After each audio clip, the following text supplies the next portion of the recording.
It's 2020, times of the coronavirus and worldwide uncertainty. Prioritising our mental health is now more important than ever. We are proud to be endorsing Educate and UEA TV on their mission to raise money for Norwich Nightline. Hello Educate, University of East Anglia and UEA TV. Good luck with your 24-hour fundraising marathon in aid of Norwich Nightline. I'm so happy to be endorsing Educate and UEA TV on their conquest to raise money and awareness for Norwich Nightline. Mental health is such an important topic and one that deserves a lot of awareness about, and I'm proud to work alongside Educate and UEA TV to spread the word. So hello Educate, UEA and UEA TV.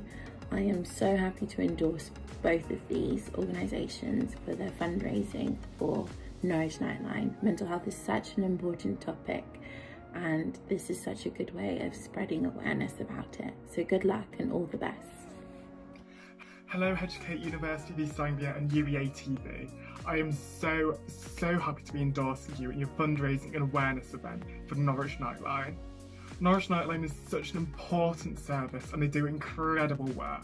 So I just want to wish you the best of luck with it all. Hi Educate, University of East Anglia and UEA TV. I wish you the best of luck in your 24-hour fundraising marathon in aid of Norwich Nightline. I'm so happy to be supporting you on your mission to raise money and awareness for Norwich Nightline. Mental health is such an important topic and I'm proud to be working alongside Educate and UEA TV to help spread the word. Good afternoon, University of East Anglia. I'm so happy to be endorsing Educate and UEA TV on their conquest to raise money and awareness for Norwich Nightline. Mental health is such an important cause and must be taken seriously. I'm so proud to be working alongside Educate and UEA TV to spread the word. Much better! Hello, Educate, University of East Anglia and UEA TV. Good luck with your 24-hour fundraising marathon for Norwich Nightline. I'm very happy to support Educate and UEA TV in all you are doing to raise awareness and to raise money for Norwich Nightline. Mental health is so important, particularly given the psychological fallout from the COVID pandemic. So I'm really proud to work alongside Educate and UEA TV in spreading the word. Thank you for all you are doing.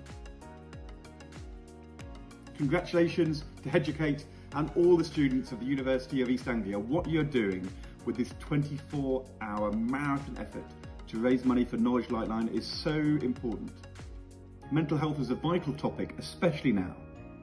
And to see the students of the university with Educate working so hard to spread the word, raise money for the Norwich Nightline, is really important. Congratulations and good luck with the fundraising. Hi there, my name's Clive Lewis. I'm the Labour MP for Norwich South. I just wanted to give a big shout out and to endorse Educate and UEA's 24-hour live stream fundraiser in support of UEA's Nightline. I know as someone who suffered from mental health issues myself, it's the critical issue and the work that they do, the money that they raise here will go to such good use and possibly save lives. So give it all the support you can and thank you for having me on today. Hello Educate, University of East Anglia. I'm Sean Wallace, barrister and television personality. Good luck with Mental Health 24 Live 2020 in aid of Norwich Nightline. Mental health is such an important topic and I'm pleased and privileged to be associated with Educate and UEA TV in order to spread the word. Take care and best wishes. Hello, Educate, University of East Anglia and UEA TV. Stephen Fry here, just butting in to wish you good luck with your 24-hour fundraising marathon in aid of Norwich Nightline. Mental health is such an important topic, and with the current torrent of ill luck and stress raining down on the heads of so many students at the moment, never has the issue needed to be brought more into sharp focus. I'm really proud to work alongside Educate and UEA TV to help spread the word. Be sweet and lovely and helpful to one another. Good luck and love to you all. Bye-bye. Hello, this is Greg James in my happy place, Bath, where I come to make sure my brain is happy and reset and relax. And I thought this was a good place to send you all a message, everyone who's involved in Educate at UEA, the mighty UEA, not to be confused, as some idiots confuse it with the United Arab Emirates. So, firstly, great pun, Educate, I appreciate it. But more than that, this was not a thing when I was at university. When I was at UEA, this wasn't a thing. Super dry was quite a big thing, and there was not enough mental health. Well, care, but awareness certainly. And so I'm really pleased and really impressed that this operates now. So I wanted to send a message to you to say well done on that, because it's obviously such an important part of life to make sure that your brain's healthy, but also congratulations / good luck whenever you receive this on your 24-hour marathon, whatever, for Norwich Nightline, which I'm really pleased is still a thing, because that was on when I was a student. So I hope it's all going well. It's a brilliant thing you're doing, so I feel proud that you're part of it, and especially as the world is melting, for people such as yourselves to be giving and looking out for others is admirable. So that's that. I'm going to get back to my bath. Good luck, and I'll see you all soon. Bye.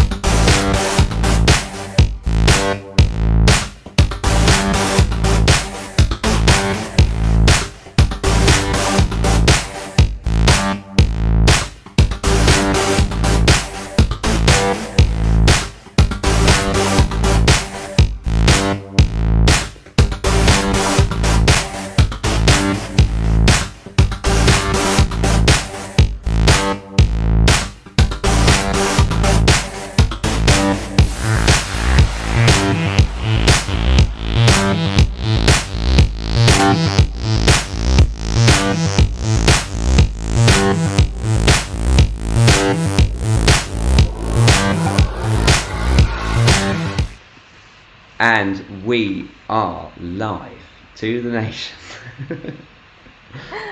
Okay, rise and shine, UEA. Welcome to MH24. This is Educate and UEA TV collaboration, and we are conquering another 24-hour live stream TV show all about mental health.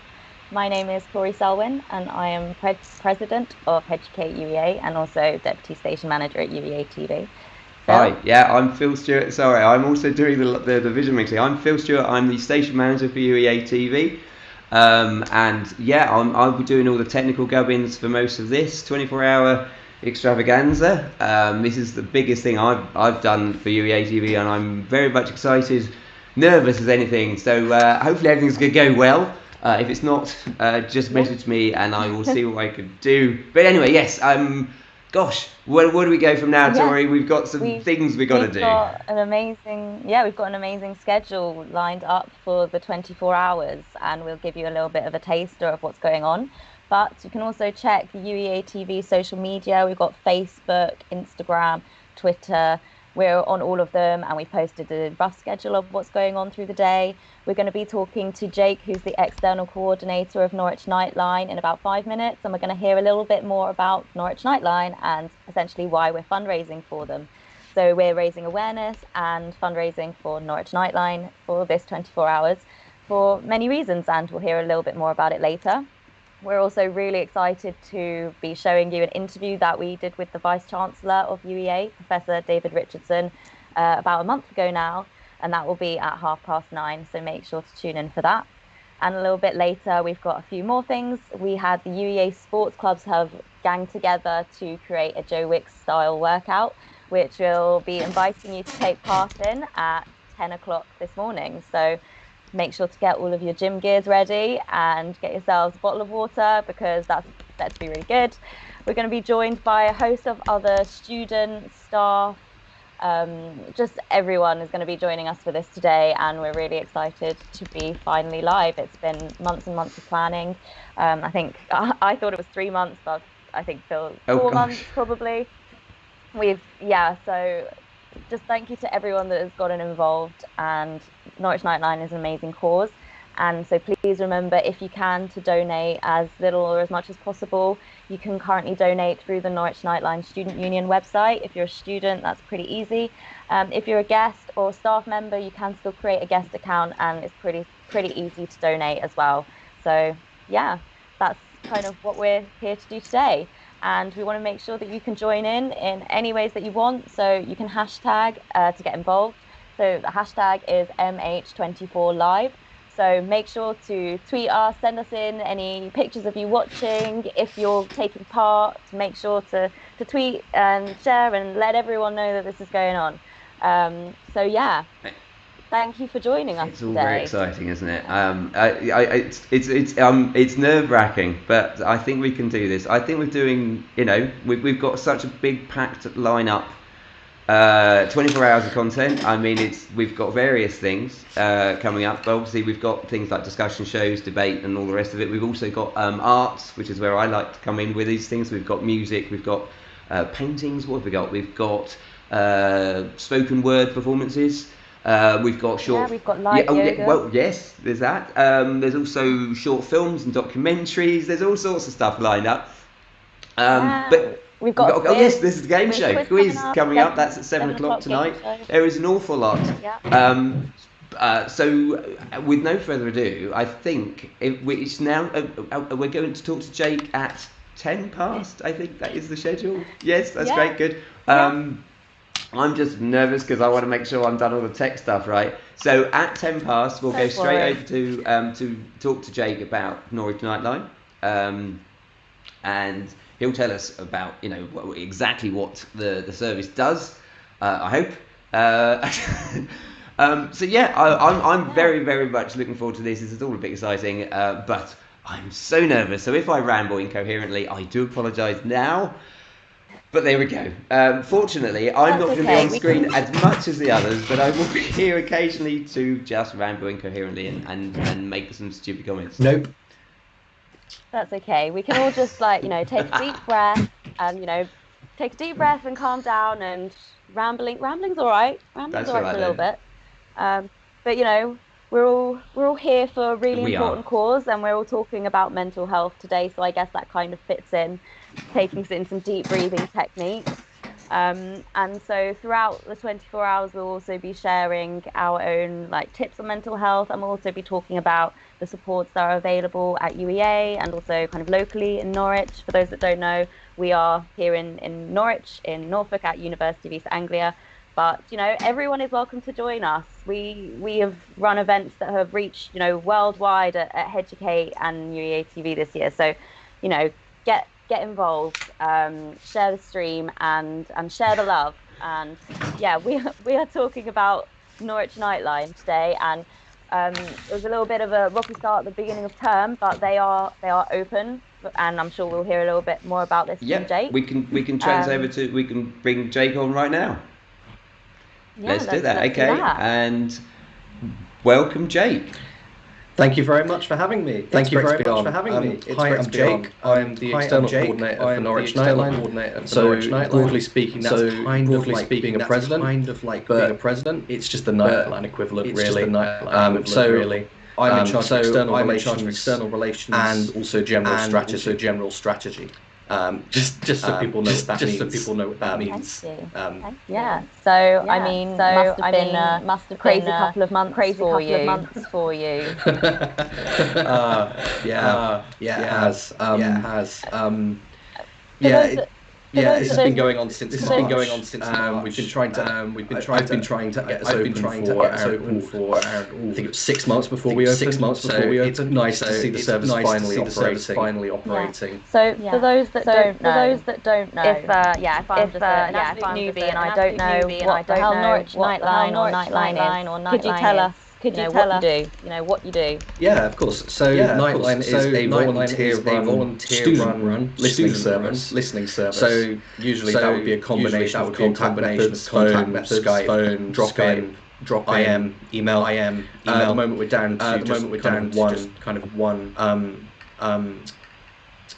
one kind of calling mechanism, and one kind of texting contact mechanism. But yeah, it isn't just a phone line as most people call it.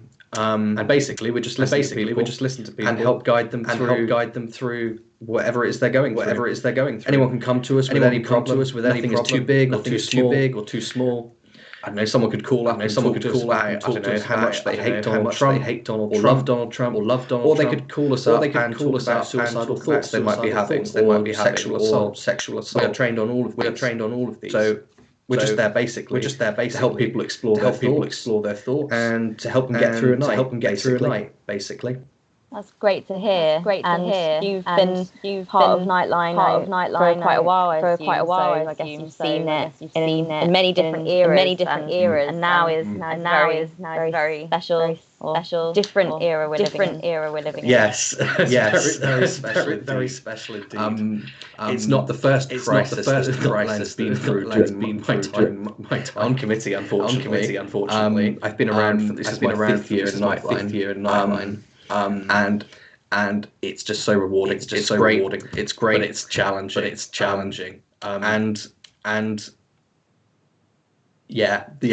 can say that what we've currently went through, and the amount of work I've had to do to get us open during COVID has been probably more work than both of my degrees combined. It's quite a challenge. I mean, we're open now during lockdown, but that's quite an achievement. The amount of loops we've had to... Christ. Yeah, I mean, I've kind of been on the backseat, kind of listening in and just hoping that we'd see you open, and finally we were so happy to hear when you opened. It was about 2-3 weeks ago now, maybe a little bit longer, and yeah, I mean, it's great to hear. And so, I mean, for anyone that hasn't gotten involved and wanted to get more involved in Nightline, how would they go about that? So there's a formal application process and then a training weekend, which is you'd want to hear that, really, because you want to know that your volunteers are being well trained if they're dealing with the type of calls I've mentioned previously. What I'd say to people is, don't let that application process put you off. Do your research on us and take your time filling in the form, and if all goes well, you should get through. Our next training intake is probably going to be February now. Usually we would have had one this semester, but a combination of funding and lack of stakeholder correspondence has kind of pushed that back to next semester now. So we're probably going to be doing a big intake in February now. That's great. And what kind of commitment would someone expect as a volunteer? At the moment, the commitment is actually quite low. So at the moment, it's because we're only opening 5 nights, and we're opening a reduced service because we can't have that many people in the office. We're probably looking at a 2-shift minimum per term. Usually, it would be a minimum of 3 shifts in the autumn semester, 3 shifts in the spring semester, and 1 shift during exam period. And that would be it. 7 shifts a year. So it's not really a kind of a really intense thing to volunteer for. You can choose when those shifts are. You sign yourself up. We don't tell you when to do them. So yeah, there's no reason really not to volunteer with this, really. And if anyone is interested in that, all you need to do is go to our website, norwich.nightline.ac.uk, and click on the Join Us tab. And you can just put your email in there, and we'll get back to you when the application process opens.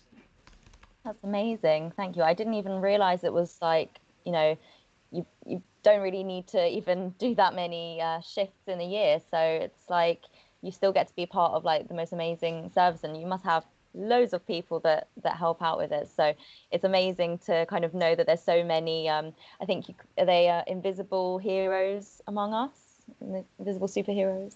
Yeah, that's true. There are so many brilliant volunteers that I've came across during my time. I can't name any because we're all, apart from committee, we're all anonymous. So, but yeah, and also there are volunteers who will go above that shift minimum. Like sometimes people might do 2 or 3 times that, and those are the real heroes of Nightline, really. Oh, that's so nice. And I think we'll be hearing from another one of the Nightline committee and seeing a little bit of the Nightline bear that we pre-recorded a little bit before lockdown, around 10:35 today as well. So make sure to tune in. And we had loads of fun that day filming with the Nightline bear. This was just before lockdown, and we were all wearing our masks and adhering to social distancing guidelines. Even the bear wore a mask. You've got to tune in and see that. We had loads of fun. But yeah, Jake, so you talked a little bit about the struggles that you've been facing over the last couple of months, but you finally gotten to a point where you're finally open. So what do you see, apart from your training intake in February, what kind of plans do you have for Nightline in the future? Well, at the moment, what we're doing is it's all rather complicated. We're rotating between different rooms to ensure that rooms aren't used for a 72-hour period so that they can be COVID safe, and then we clean them, etc. What I'd like to see is that we get more technology, because at the moment we're down to, I think, the odd laptop and a half, I should say. And the plans were kind of based around that technology working, and it hasn't so far. There have been several issues with technology, and we need to replace and expand what we have. At the moment, we have IM and phone on one night, and then the 2 nights after that, we have Skype and IM, and then we rotate that way because we have to rotate with the rooms. What I'd like to see is a phone line open on every night, because phone line tends to be more popular than Skype. Mm-hmm. I mean, Skype is free, so yeah. The one thing about that is that we can anonymize the phone line, but we can't anonymize the Skype. Like we see Skype name, not that we'd ever do anything with it, but perhaps that puts people off. So we also would like to try and find new technological ways to anonymize Skype, which I think can be done, and we're going to try and do that if we get the funds. Right, and that's why we're here today, and it's great to hear a little bit more about why you guys need a little bit of help. And you talked about having 1.5 laptops. I'd love to hear what the half laptop is doing at the moment. But it's Nightline Awareness Week this week. Tell us what's been going on. Honestly, quite a bit. We've been putting out social media posts and kind of sharing association stuff, which is the national body of Nightline. So we had a Netflix party on Thursday, and we did a competition on Instagram on Tuesday. The problem is with COVID, it's put a lot of stress on our committee, and usually we'd be doing a lot more, but we haven't got the energy right now. Usually in Nightline Awareness Week, we'd be looking at putting on 1 or 2 events a day, like for the whole week. But right now that's just so difficult to do because of the fatigue of committee, and because obviously we can't do anything in person. So it's really been a bit of a disaster in that respect. But again, that's why this live stream is really important, and I'd thank kind of Educate and UEA TV for putting this on, because it's one of the few big events we do have this week, and it really does mean the world to us in terms of getting our service out there, getting our kind of aims out there. Yeah, no, not at all. We're more than happy. We're really excited to be running the live stream in aid of Norwich Nightline, because we know how much of an important service it is, and we feel that there are still people out there that don't really know that it exists, and there are people that really need it out there. And if just one more person finds out about it through the 24 hours, then I'll be happy. I think it's such an amazing service that can make such a difference. Yeah, it really can. One of the things that has been really difficult with COVID is that we didn't actually was trying to get certain stakeholders, university and SU related, to respond to us to say, yeah, we can open, to confirm to us our plans were safe. But that didn't happen until 2 weeks into term, and usually most of our publicity drive comes in Freshers Week, when people are looking around and they're going, what services are here, what's this, and they're getting familiar with it. But we just had to close throughout all of that. We couldn't advertise anything. We didn't know if we'd be open. We didn't know if we'd be closed. And I think it would have been unfair to people to say, oh, we're planning to open and get people's hopes up, when really we can't make that promise. I think just adding more uncertainty to people wouldn't have helped. But at the same time, like, we've missed out on a major publicity drive we could have had during then, pretty much because of lack of correspondence. Yeah, and I think that's probably, I mean, I know we're talking mainly Norwich Nightline, but I think loads of the university societies and clubs, I guess, thought that, you know, were struggling in the early parts of the term and Freshers Week, and everything was all very different, and it's been a really different and strange year all in all, for everyone. It has. Do you have a question, or do you want me to go on from that? Go on. No. Yeah, I do feel for societies this year. I really do, and clubs, if we're going to go down that technical route. But we know what I mean. But the difference is with Norwich Nightline is that, whereas I'm not going to say all clubs and societies, because we know that's not the case, but a lot of them could maybe change with a week's notice. We would usually, to change the service we had, we'd probably need at least 3 or 4 months to do that. Probably 6, to be fair. We've effectively reset up the Nightline completely. And we've had to retrain every volunteer. We've had to put in new procedures. It's been a mammoth task internally. I can't go into details because of how confidential our service is, but it's not a case of, oh yeah, we'll just change it. You can do that tomorrow night. And I think there's an assumption there were assumptions by the university that perhaps that would be the case, that perhaps, oh yeah, they can just move online. It doesn't matter. And they hadn't given it any thought whatsoever. And that's one of the reasons we opened late, because people just weren't communicating with us. The funding this year is still the same as last year, but with the extra challenges we have, it's just impossible. I mean, the funding we had hasn't increased in 7 years anyway, so you can imagine with inflation, it's getting difficult every year. And this year, it's just the nail in the coffin, really. And I worry about the continuity of Nightline if we don't continue to, if we don't do something, basically, which is why we need to fundraise now, to make sure that we can keep going for the years to come. Because this has had, if I and a few others hadn't done what we had done, there would be no Norwich Nightline, probably this year, nor the next year, nor probably indefinitely. Yeah. Well, that's a good reason for people to help fund you and raise awareness. There's the link, which I can't remember the URL, but the link should be on all our social media on how you can buy a sort of a donation product that will help fund. And obviously all that money goes straight to Norwich Nightline, and so yes, and the SU will be supporting Norwich Nightline to help make sure that it's got as much funding as it can to exist as well as it can do, as I understand. So please do keep clicking on the links and raise funds for this obviously very valid resource. So do check the social media for the links so you can log into the SU page, and people who are not students at UEA can also donate in the same way, but I think you have to create some form of guest account. But in doing so, obviously, please do purchase one of the donation products, and obviously that will help Norwich Nightline hugely to be able to get the technology they need to be able to function in this COVID world, because everything has to change. I mean, UEA TV has changed the way it operates. I mean, normally we try to be in a studio, but we're obviously doing all this from home. It's not quite the same thing. You can't really do that with Norwich Nightline. You need to have certain resources in order for it to be secure and confidential.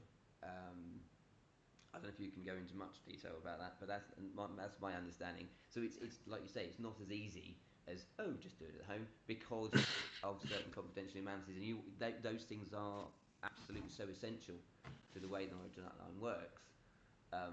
So yeah, so do please keep giving, keep clicking on those links so that Norwich Nightline can get the resources it needs to work in the best way it can. Yeah. Sorry, I'll shut up. No, that's fine. And yeah, as we will show you a little bit, in a couple of minutes with our interview with the Vice Chancellor, he said that he's very open to starting a conversation with Norwich Nightline to see how better he and the university can help in any ways. So hopefully this 24-hour live stream will kind of open up that conversation a little bit more as well, so that you guys at Norwich Nightline can get all the support that you need from everyone, including the university and the student union, etc. That interview with David will be coming on at 9:30, just so anyone watching will say. So that's a really good detailed interview with David Richardson. He's very open and honest about how he's very keen to support stuff. We don't want to go into too many spoilers because we obviously want you to watch. But no, do watch it. That'll be coming up in just a couple of minutes. Yeah, but thank you so much for joining us today, Jake. And you're also going to be on at 8 a.m. tomorrow morning. And I think me and Phil will be joining you for a last hour of the stream. And we'll have another catch up and you can tell us more about Nightline. And we'll hopefully have a catch on how much we've raised and have a little celebration that we made it to the end. Indeed. Yeah. So yeah, what else can you tell us about Nightline, Jake? What's your favourite thing about Nightline? Oh, my favourite thing, honestly, it's the people. Because the people who do it, they don't do it, I don't know, to become a BNOC or whatever the phrase is. Because obviously they can't say that they do it. They generally do it because it's in their heart and they know that it's the right thing to do. That's so nice. And it means that the friends you make through Nightline are going to be top quality, top quality people. That's my favourite thing. Yeah. And for people that have found it difficult to kind of meet new people and make friends this year, if you're looking to meet new people that are awesome, top notch, as Jake says, then you should definitely consider joining Nightline and heading over to their training, which will be approximately February-ish time. So make sure to sign up for that. And yeah, Jake, tell us more. Well, I'll just give you a little update on where we are with the funding, if you want. So at the moment, we're already at 133, which is great. And I'm very happy with that so far. So if we get to the target, that would be absolutely great. That would allow us to do more. If we can exceed it, we can do some more with it. But we'll see how that goes. I think I ran the figures, and if just 6% of students at UEA gave in £1 right now, we could all go home. Oh, wow. Not that we should, because this live stream is really good, but that's amazing. It's such a big difference it will make. Really, it is, to both myself, our volunteers, and the people who call us. And even if you haven't called Nightline yourself, to anyone watching, someone probably has, and someone probably has benefited from it at some point. And again, John Sharp's interview that will come on later today at some point, he'll flesh that out in a lot more detail about kind of how useful Nightline can be in different circumstances. The John Sharp one's at 1:45, if anyone's. So that'll be later on this afternoon. Yeah, but that's amazing to hear that we've already raised so much. And we're only kind of half an hour in, so it's great that we've raised some money a little bit before the stream and now. And yeah, so the target we've got in mind is £1,000 for anyone that hasn't seen, and the fact that we've already raised over 100 is amazing. It's amazing to hear. Thank you very much, Jake. Thank you so much, We'll Jake. be seeing you later on. I think he'll be joining us this evening, during the nighttime stream with some of the Educate committee for some chatting and nighttime craziness. So yay! I'll be back at 4. 4 a.m. If anyone's awake. If anyone's awake at that time, please join Nightline. Yeah, amazing. Brilliant Thank stuff. you, Jake. Thank you very, very much. Yeah. It is 9:30, so I think it's time to show our interview that we did. In fact, Tori did it, and Anna, they interviewed David Richardson a few weeks ago.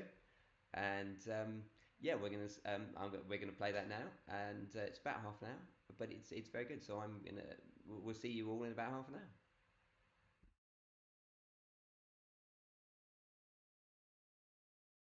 Good morning. Thank you so much for joining us today, Professor David Richardson. For those that don't know, we are joined by the Vice Chancellor of University of East Anglia. So again, thank you so much for joining us this morning. Well, thank you for inviting me. It's a great pleasure to be here again, second year running, as you say, and it's an important subject that we're talking about. I think it's great that you're showing leadership here and organising these events, and I hope it goes really well. And I'm very pleased to be part of it. Thank you.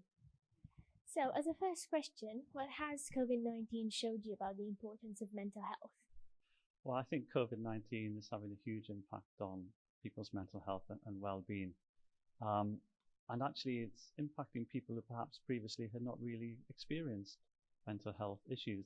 They're experiencing some of these things for the first time ever, really. And I think the thing about COVID-19 is, of course, those people who are infected by it, that's awful, and some people are very badly infected by it. But that's still a relatively small number within the population. But all of the population is impacted by COVID-19. Everybody was locked down. Everybody still is, to a degree, confined in what they can do. And so that's 60 million people across the UK, all of whom are being impacted by COVID-19, and it's impacting their mental health and well-being. And I honestly think it's probably impacting everybody, every one of those 60 million people's mental health and well-being.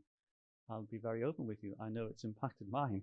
And therefore we have to be willing to talk about it, just as we're doing now. I've always felt that it's important to destigmatize mental health and conversations about mental health. And that's more important now than ever before. And this is why your event is more important now than ever before.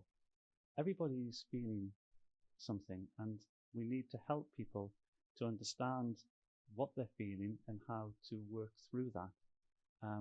We're putting as much support as we can in for our students and our staff, our whole community, but we need to support each other. And I do think that a lot of our time is spent engaging, with people in two dimensions, if you like, by staring at screens all the time for online meetings, online learning and teaching, etc. But it is important to move away from that screen on occasions as much as you can within the current regulations, and get that 3D interaction, that interaction with other people in your household or outside spaces, staying within your group of 6, for example. And I come onto campus occasionally, and I do exactly that as well, so that I can get some of that engagement and talk to other people. And when you're talking to other people, have a conversation about mental health and well-being. Ask them how they are, and be honest when you answer that question. Say, well, actually, I'm not feeling so good today, and this is why, and work it through, and just please do talk about it. So what are your views on whether you think that mental health awareness is adequate on campus and in the student population? It's difficult for me to have a clear view of what the level of awareness is amongst the entirety of the 17,000 student population. And I think that's again where an event like you're organising will help, because it will help people think about this and help people have the conversations and help people who perhaps know that they're experiencing something in themselves that they're not used to, that they haven't experienced before, can actually say, let's have a conversation about this. I feel able now to have a conversation about this. We stand ready to provide support if anybody wants a conversation with us. If you like, us being the university, I've strengthened the number of health, mental health wellbeing professionals in the student support services, for example. I did that as part of my Vice Chancellor's task force for supporting mental health and wellbeing. That was put in place before COVID-19, but but it did mean that actually for about a year before COVID-19, we were strengthening the professional welfare support within our student services and in our residences. And I think, that's proving a very good thing to have done now, because we're able to be there and provide that support. We've also just appointed a new Pro Vice Chancellor Student Experience, our first Pro Vice Chancellor Student Experience, Emma Sutton, and she's a mental health and wellbeing professional. So this is her area of knowledge, her academic area of expertise, and she'll be working very closely with student support services to further strengthen our support for students at this time. All students, but also in particular students who actually are having to self-isolate at the moment, or households that are isolating as well. Emma's only been in post for a week, but that was me responding very quickly, because I thought, we're doing a lot, we've got a lot in place, but we need to put even more in place. So, a professional who understands this area now can help us evolve our support still further. What would be the top 3 pieces of advice regarding taking care of yourself when it comes to students? Have conversations, talk to people. Don't keep things, locked inside yourself. I know it's difficult, but have those conversations. Please have those conversations. These are hugely intense times. Try to get some rest, whatever form that rest might take. Something that is different to just interacting with that screen all the time, which can make you very ill. Do some cooking, if you like cooking. Read a book. Go for a walk if you're not self-isolating. Get some exercise. Just do something that's different to your online learning and teaching, or in the case of the academic staff, that's different to the online lecturing. In my case, a lot of my life is meetings, back-to-back Teams meetings. I can sometimes do 12, 14 a day, back-to-back. Whereas when I was on campus, you would get some downtime, 5-10 minutes, you go for a walk to Ziggy's to get a coffee. It can just be relentless. Try to make that time to get some rest. So talk about it, get some rest, and find another activity to do that's not the activity that you're normally doing. So three key things there, I think. The experience of the first year students has been different than usual, especially because of isolation and the prospect of a second lockdown. How can the university ensure that they're supported and they can still get a quality first year? It's an opportunity for me to welcome first year students who are perhaps watching that I haven't had a chance to welcome so far. And I'm very pleased that you've joined us. And I do think you've made the right decision to start your education now and not defer. And you're with us for 3 years, 4 years, 5 years, depending on the degree program that you're taking. And we will get through this. So it's the start of your journey. It's been a difficult start. It's been the most challenging start that any first year has ever had. But, that journey that you're with us on will take us through COVID-19 into that new world. And your experience of university will begin to become more like the experiences that your predecessor students have had. And we will do everything we can to make that the case. We're working closely with the Students' Union to put on as many events as we can. We're just doing as much as we can to put on events that our campus-based first years in particular can engage in. We're looking closely now at the second semester and how we can try to move into that new normal. I am feeling positive about the opportunities that lie ahead. I'm really grateful for your understanding of the challenges that a global pandemic has placed on us and the way we operate as a university and the way in which we have to offer your education and your student experience to you at the moment. And in the event of a second lockdown, what are the thoughts of what we can do to help the students? When we went into the first lockdown, we had to put all of our support online and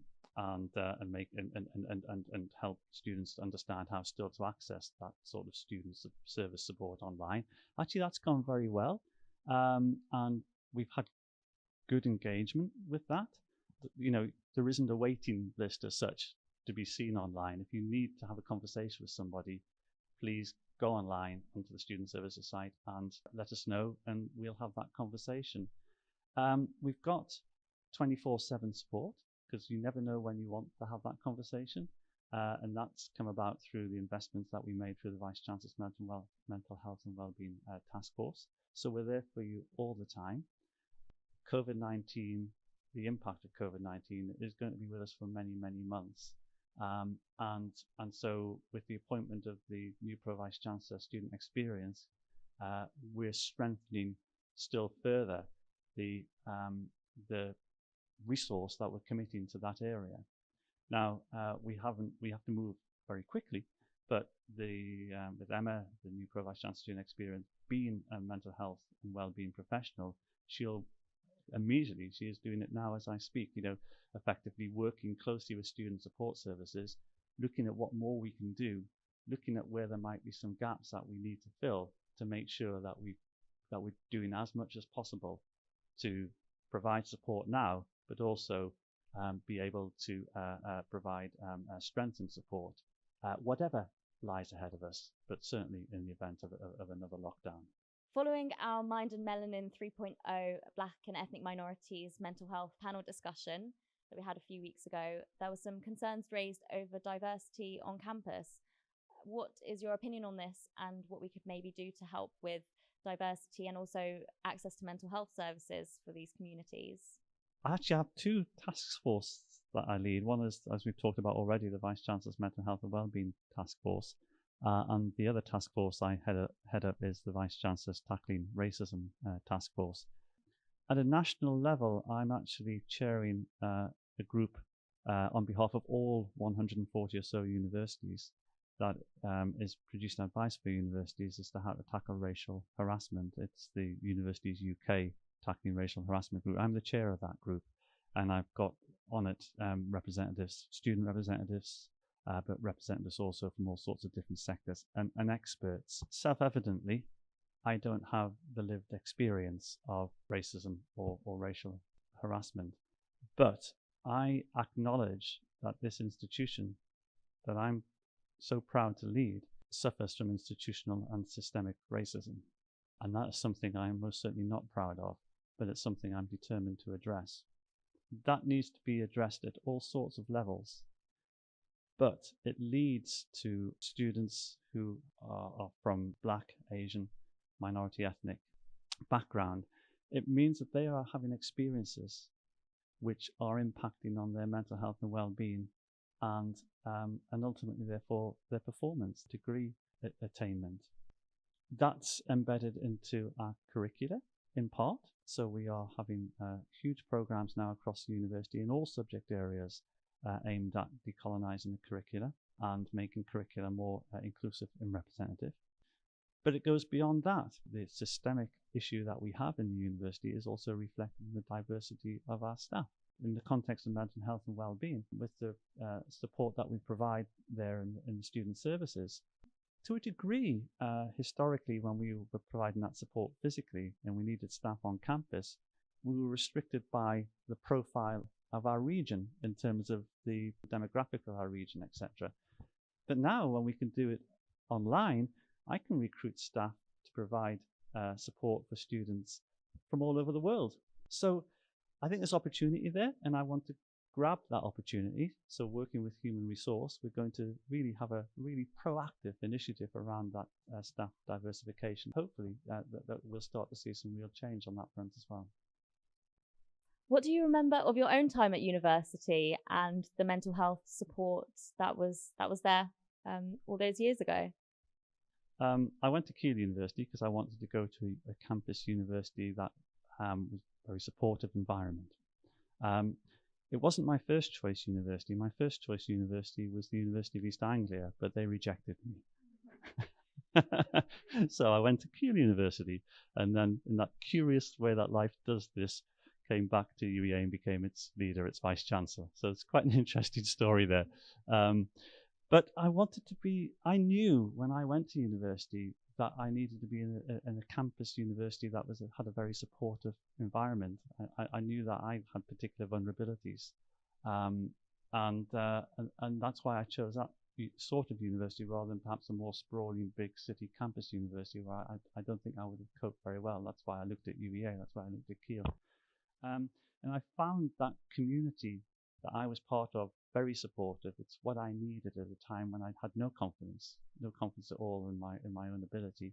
I know that I suffered from mental health challenges while I was at university. We didn't have a student support service like we have these days. Your support was your community around you, and I had, wonderful friends, and we helped each other get through. But there were difficult times. I coped. I had awful times when I was preparing for exams. I would literally lock myself away and talk to nobody. I was unbearable to be with, and I was, when I look back on that, I was suffering from, real stress and didn't really have the outlets at the time, or the support within the university. There just wasn't. The university didn't have that support there. But my friends got me through, and but I know what I experienced, and that's why, and I've never forgotten that, and that's why I want to make sure that now, universities do put that support in place. What do you consider to be the benefits of services such as Nightline, and how can UEA help support it further? I've spoken a lot about the need to talk openly about how we're feeling, our current experiences, what we're going through, the need to make people comfortable talking about their mental health in the way that they are comfortable talking about other health aspects of their life. Nightline is hugely important for that. I'm very supportive of it. I'm very grateful for people who give their time to supporting Nightline, who are there on those telephones or on the interactive media, providing that support. It's so important. I would like to understand how I might better support it. I'm very happy to have conversations with those involved in Nightline about that. I should say that I also have an advisory group, an external advisory group, that draws from various organisations and charities in the region, including the Samaritans, for example. Trying to understand how better we also provide support and opportunities for guidance and conversations in the wider community as well. So I'm conscious that often we think a lot about our campus provision. We've got 4,500 students living on campus. It's hugely important that we think about our on-campus provision in the residences, etc., where predominantly it's the first years that we might talk about earlier, not exclusively. But in the city, 12,000 students living their lives in the city. So I want to work more closely with city organisations as well to think about how we best organise our support for people, living in the city who need support, who need to feel that there is support available 24/7. What do you think is the greatest obstacle when it comes to accessing mental health support, both on campus and in general? I think historically, even before COVID-19, the length of time that people perceived that you had to wait for support was an obstacle. And in many ways, that process of actually physically, walking to student support services to seek support was an obstacle, because it's quite a visible thing to do. It's the right thing to do, but it's quite a visible thing to do. The online support, of course, means that bit is taken out of it. You can go online and from within your own household, your own bedroom or wherever, you can get that support. You don't need to physically go to the Student Support Services office on campus. That's something that wasn't there before COVID to the same degree as it is now. And so I think that's an obstacle that's removed, actually. And we're seeing evidence that people really are taking advantage of that. And of course, this online provision does remove some of the challenges that we did have around time that you had to wait to get an appointment to be seen. We still triage, even in the online system. We still will triage. If someone has an urgent need for a meeting, that meeting will happen. Another obstacle historically was the extent to which we had welfare professionals embedded into our schools and faculties and embedded into our residences. But that's been removed as well now, because we've invested in those areas. Fortunately, we did it ahead of COVID-19, so everything was in place. No one saw COVID-19 coming, but we had that task force, so we've done some great work, and that's in place. So I think that two key obstacles have been removed. We've got much more provision now in terms of wellbeing professionals in place, and that sort of physical obstacle of actually presenting yourself physically to the student support services is removed, because you can now present yourself in the online environment. Actually, people use the term virtual environment. I don't like that term, because there's nothing virtual about that environment. It's a real face-to-face meeting. It's not a virtual meeting. It's a real meeting in this current world that we're in. So it's an online meeting, but it's face-to-face. It's private. It's confidential. And if you want to have that meeting, it will help you have that meeting. There's lots of talk about whether there's enough funding and money essentially put into mental health and mental health services on campus and at university in general. Are there any plans to assess this and maybe increase the amount of funding for mental health this year? What we are doing now is, with the help of Emma, the Pro Vice Chancellor I've already mentioned, around student experience and her knowledge of as a mental health and wellbeing professional, we're looking now at the specific needs of responding to COVID-19 and the mental health challenges it brings for our students and for our staff, two streams of work. I'll invest where investment is necessary, but I need to be advised by professionals who are professionals in this area, who understand how best to invest and where to invest in order to do that most effectively. And that's exactly the piece of work that's taking place at the moment. And that's in full partnership with the Students' Union as well, so that we can really understand the needs of our students as we go forward. What would you like UEA to look like in the future? Again, both regarding mental health and in general. I want UEA to be a university where people feel able to have conversations about their mental health and their well-being, where we destigmatise those conversations, and we have to be totally honest. They are still stigmatized in some people's minds and in society as a whole. Not at UEA. I don't want that to be the case at UEA. That's why I have put in place the Vice Chancellor's Mental Health and Wellbeing Task Force. That's why I will talk to you openly about it. You know, I have experienced mental health challenges myself, and I saw them in my own family as I was brought up, and so I witnessed them as well, and I want to talk about them. I want us to be a community where we support each other. I see UEA as a community. I don't see it as a community of students and a community of staff. It's a community. It's about the people. That's the most important thing about UEA, is that community and our people. We all have a role in supporting each other. I can invest in student support services and I'll continue to invest resource where people advise me I should.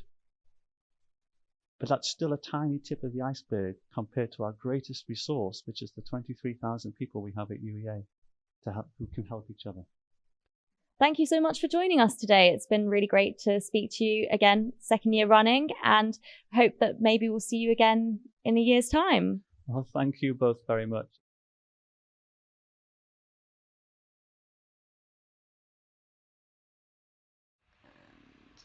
And we're back. So I hope everyone enjoyed that. It was quite good. He does genuinely want to try to help, I think, with all the services that we can. Yeah, he's such a friendly, genuine, down to earth guy as well. So it was nice to just meet him in these times. And he, as he said, he spends a lot of time just back-to-back meetings on Teams, not really seeing people face to face. So it was really nice for us to get to sit down and have a chat, adhering to social distancing rules. It was before lockdown happened, just to make everyone aware. And it was really nice. It was a really good chat.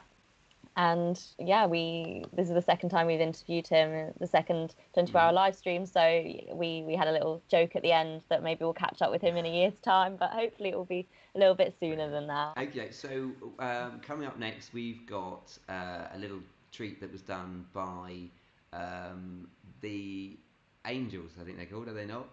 Help me out here. Yeah, the Cheer Stunt Angels. This was coordinated by one of my lovely friends, Grace Arnold, who is the secretary of the Angels Cheer Stunt Girls. and they very, very kindly put together a chant especially for this event. So thank you for that, Angels, and that's kind of going to lead us on very nicely into a lovely little workout. So let's get the chant going. Here we go.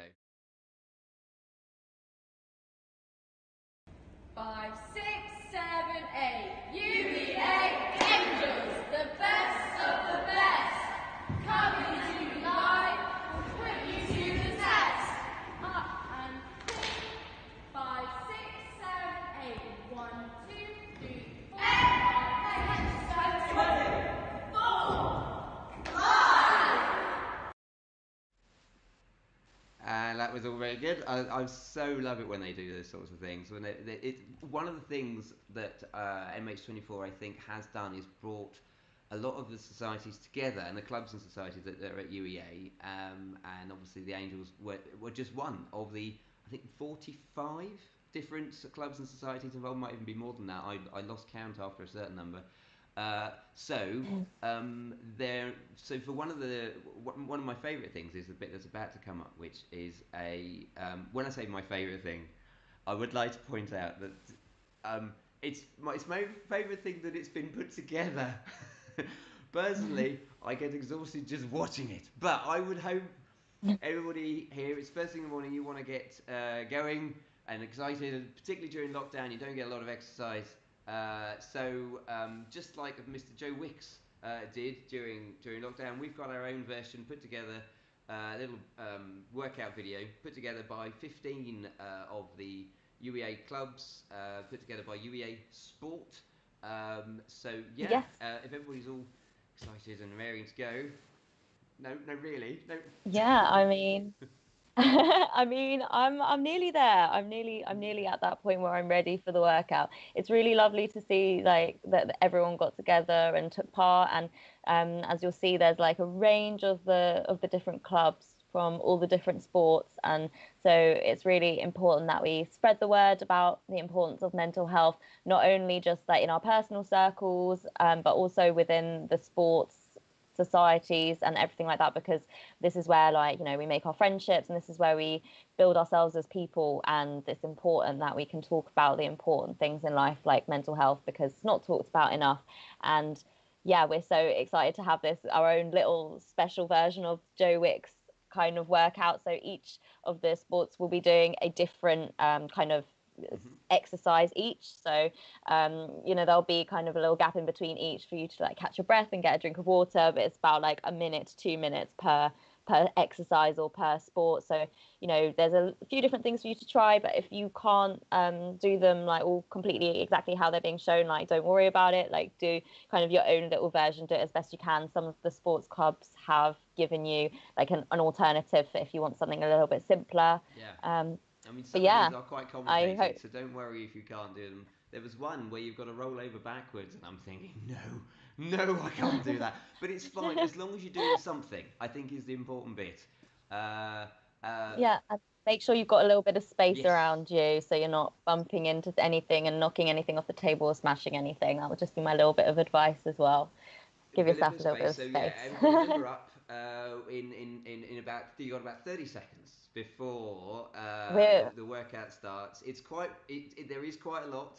Like I say, it goes on for about 20 minutes to half an hour, and yeah, but it's just give it a go. And it's always good just to be getting up there and getting your pulse racing and all the other things that people say that I'm supposed to be doing that I'm not doing. No, hang on, that's not right.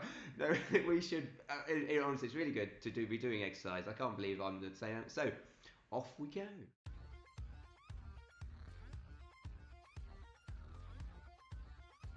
Hi, my name is Cameron Dix. I'm a second year economics undergraduate, and I'm the strength and conditioning coordinator for men's rugby. Today, we'll be doing jumping drop squats. We'll be starting off with our feet hip width apart, dropping into a squat. Come back up, small tap, back into a squat. We'll repeat this for a minute. Go as deep as you want, go as quickly as you want. We're going to start in 5, 4, 3, 2, 1.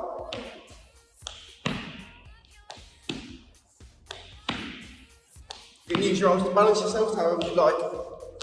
On your head, in front, on your hips.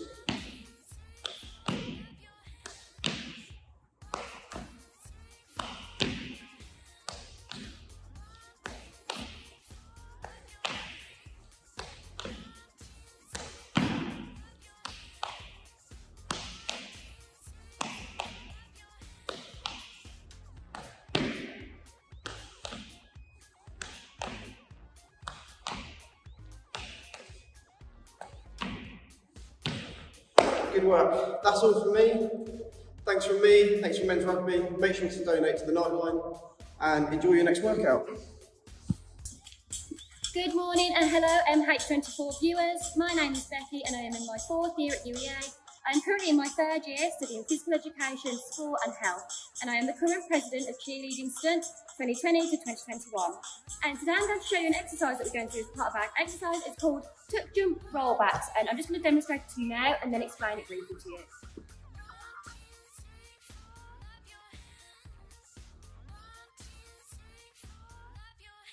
So that's what the skill looks like, and what it involves is a tuck jump with your arms by your ears. If you struggle with the impact on your knees, feel free to do a straight jump like this, and then you're going to lower yourself down, lower your bum to the ground, ensuring that when you go on the floor, your back creates this shape so you can roll gently. So your arms up here, knees with your bum, and a bit further, and so with your shoulders. You're going to roll back, so as you come up, use your toes and drive up. Like I said, straight jump if you can't. Are you ready? Okay, let's go.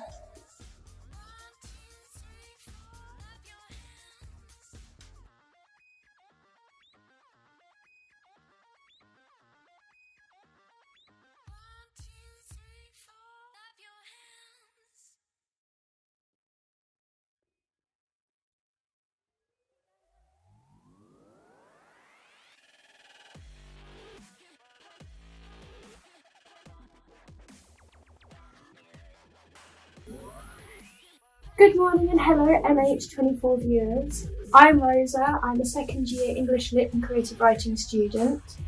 I am the competition and fundraising and sponsorship secretary for Pole Fitness, and today I'm going to be doing V-sits.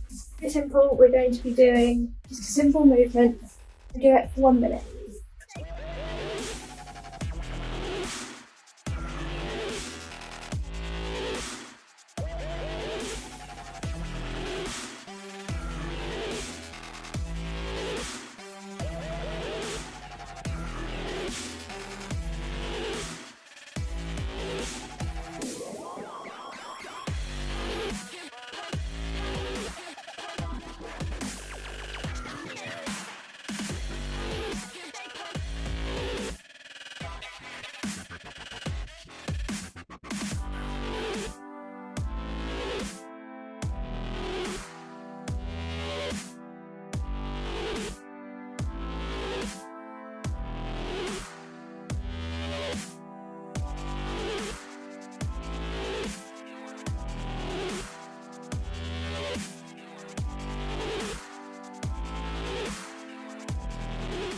Thank you for having me, and please don't forget to donate to Norwich Nightline. Hashtag MH24 2020. Hi M24 viewers, my name's Alex and I'm a 2nd year medical student, and I'm also TAP Pomp and Show Rep. So as part of our workout this morning, I'm going to show you how to do grapevines.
Thank you for having me, and I hope you enjoyed the workout. Please don't forget to donate to Nightline, hashtag MH24 Live 2020. Any donations will be greatly appreciated. Thank you.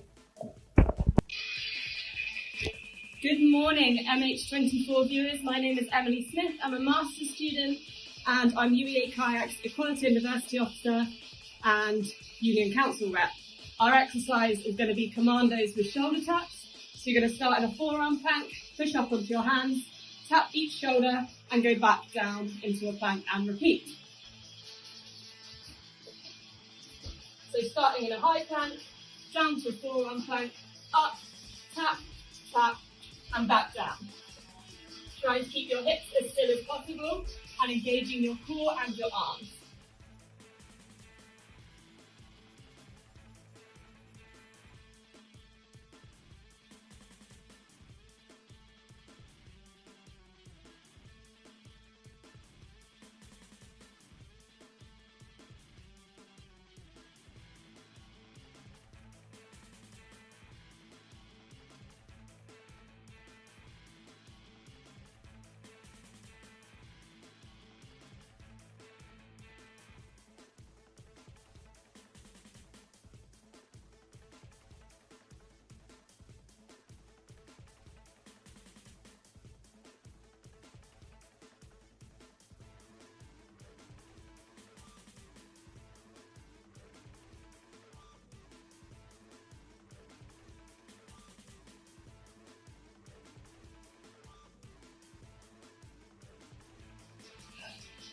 Thank you so much for having me. We've been UEA Kayak.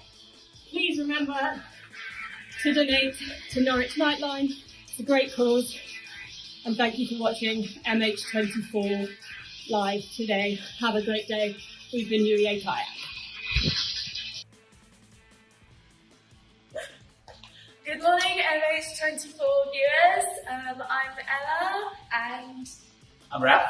And we are part of the UABLDC committee, and today we'll be showing you a jive exercise routine with hips and flips that we have. So basically how it's going to work is we're going to do 10 of these on each side, and then we're going to go down to 8, and then 6, and then 4, and then 2, and then we're going to go 2, 4, 6, 8, 10, doing this all the way back up. So let's go. 7, 8. 8, 9, 10. 1, 2, 3, 4, 5, 6, 7, 8, 9, 10. 1, 2, 3, 4, 6, 7, 8. 1, 2, 3, 5, 6, 7, 8.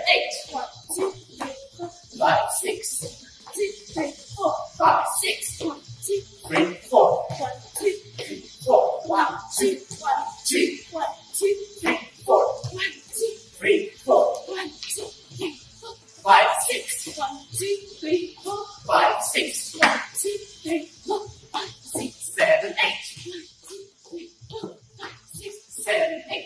1, 2, 3, 4, 5, 6, 7, 8, 9, 10. 1, 2, 3, 4, 5, 6, 7, 8, 9, 10. Awesome. Thanks for having us, and please don't forget to donate to Norwich Nightline, hashtag MH24Live2020. See ya! Hello and welcome MH24 viewers. My name is Aoife. I'm a second year studying children's nursing, and I'm also the Equality and Diversity Officer for Summit, the UEA Summit. So we're going to be doing side lunges today. So how to do side lunges is you move your leg out to the side, bend down, so your knees bend, bring it back to the middle, repeat the same thing on the other side, bring it back to the middle. Okay?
for having me, and remember to donate to Norwich Nightline, hashtag M24Live2020.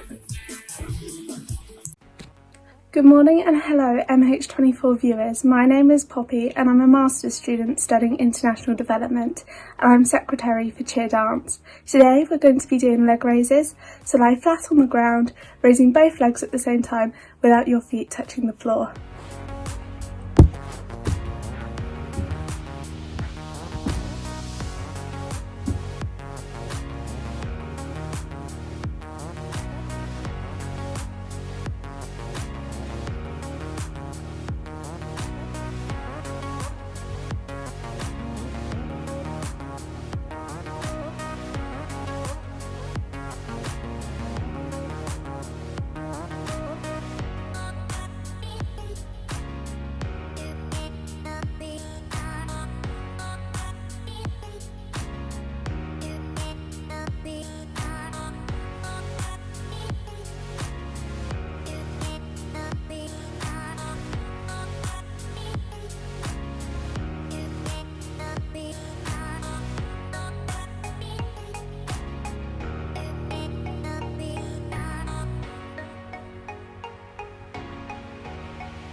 Thank you for having me, and please don't forget to donate to Norwich Nightline, hashtag MH24Live2020. Thank you. Good morning and hello MH24 viewers. I'm Elena, I'm a second year English Lit student, and I'm also president of baseball softball. Today I will be doing some squats, and I'll give you a demonstration of that. So in the front, you want to come down so your legs are high, and then this way. As I take you with my arms up. Okay, so I'll let go.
Morning guys, this is women's basketball.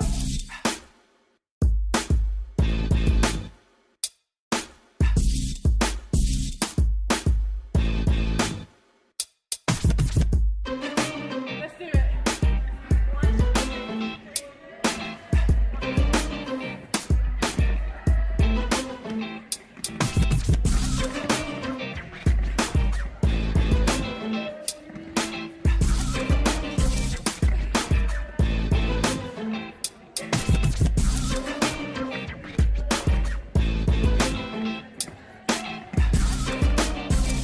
Halfway there, guys. Halfway.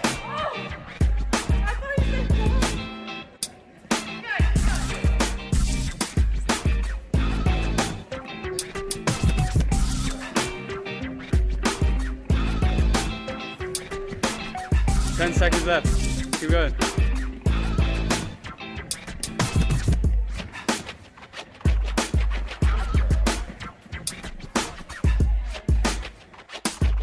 Thank you for having us.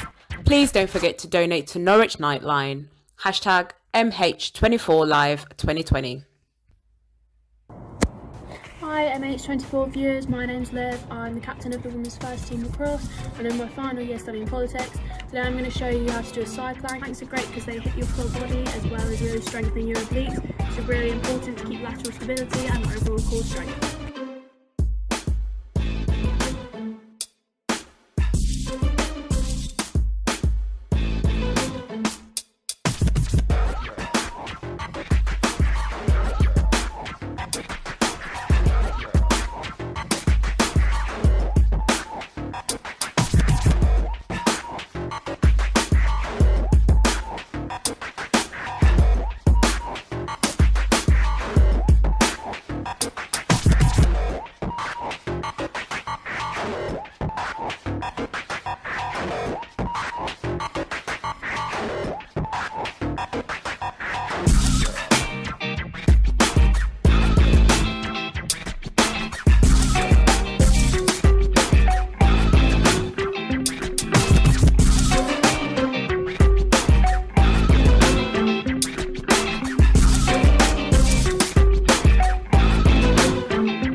Thank you for having me, and please don't forget to donate to Norwich Nightline, hashtag MH24 Live 2020.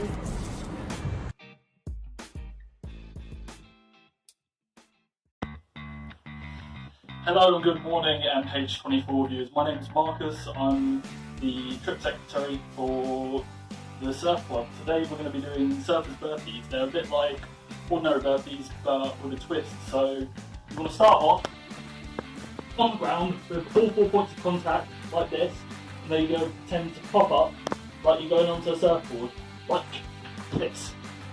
So we're going to do this for a minute. Are you guys ready?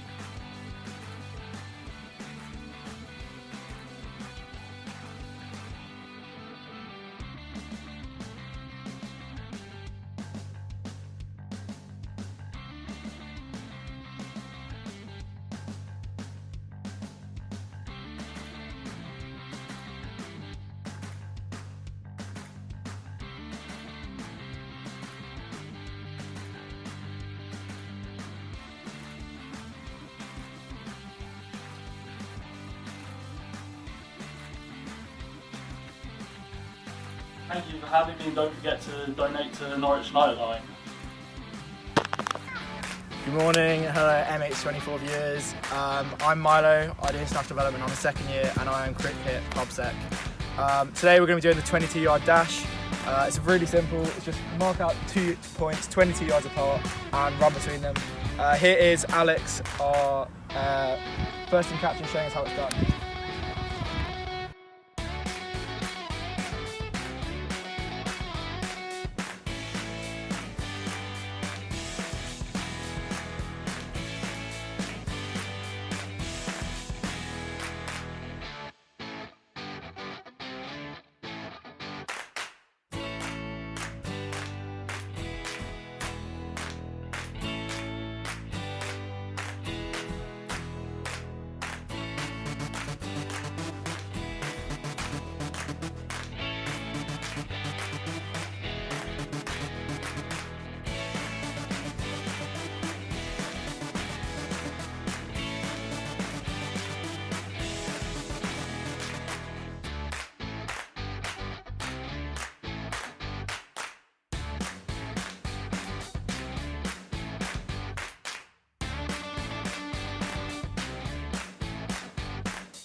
Awesome, that was our workout. I hope you liked it. Cheers for having us. Don't forget to donate to Norwich Nightline with the hashtag MH24 Live 2020. Cheers for having us. Good luck with the next workout.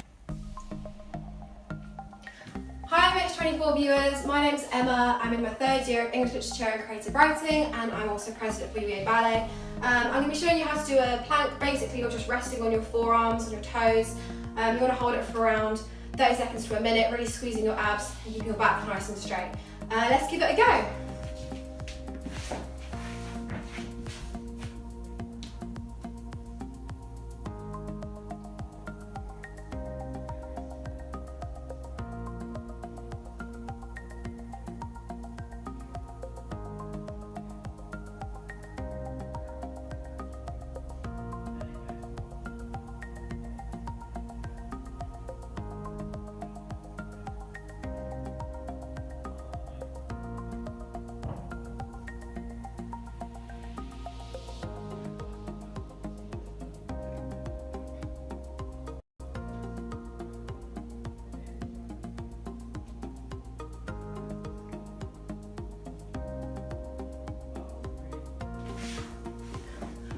Thanks for having me. Don't forget to donate to Norwich Nightline, hashtag MH24Live2020.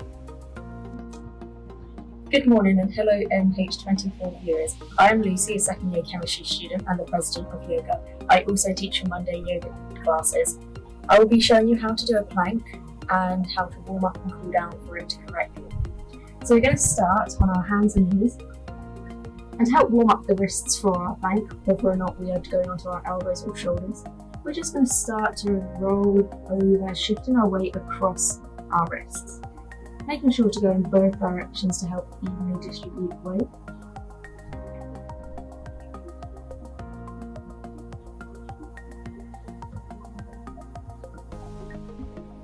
And once we feel we've properly warmed up our wrists, we're just going to quickly warm up our shoulders. We're going to do this by crossing our left arm across our body and just drawing our right arm towards us. This will help stretch out our shoulders before we put in a lot of pressure on.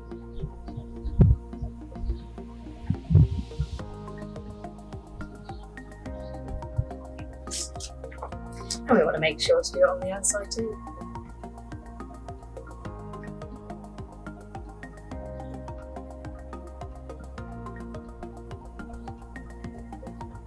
And when we feel we've probably stretched out our wrists and our shoulders, we have two options for the plank.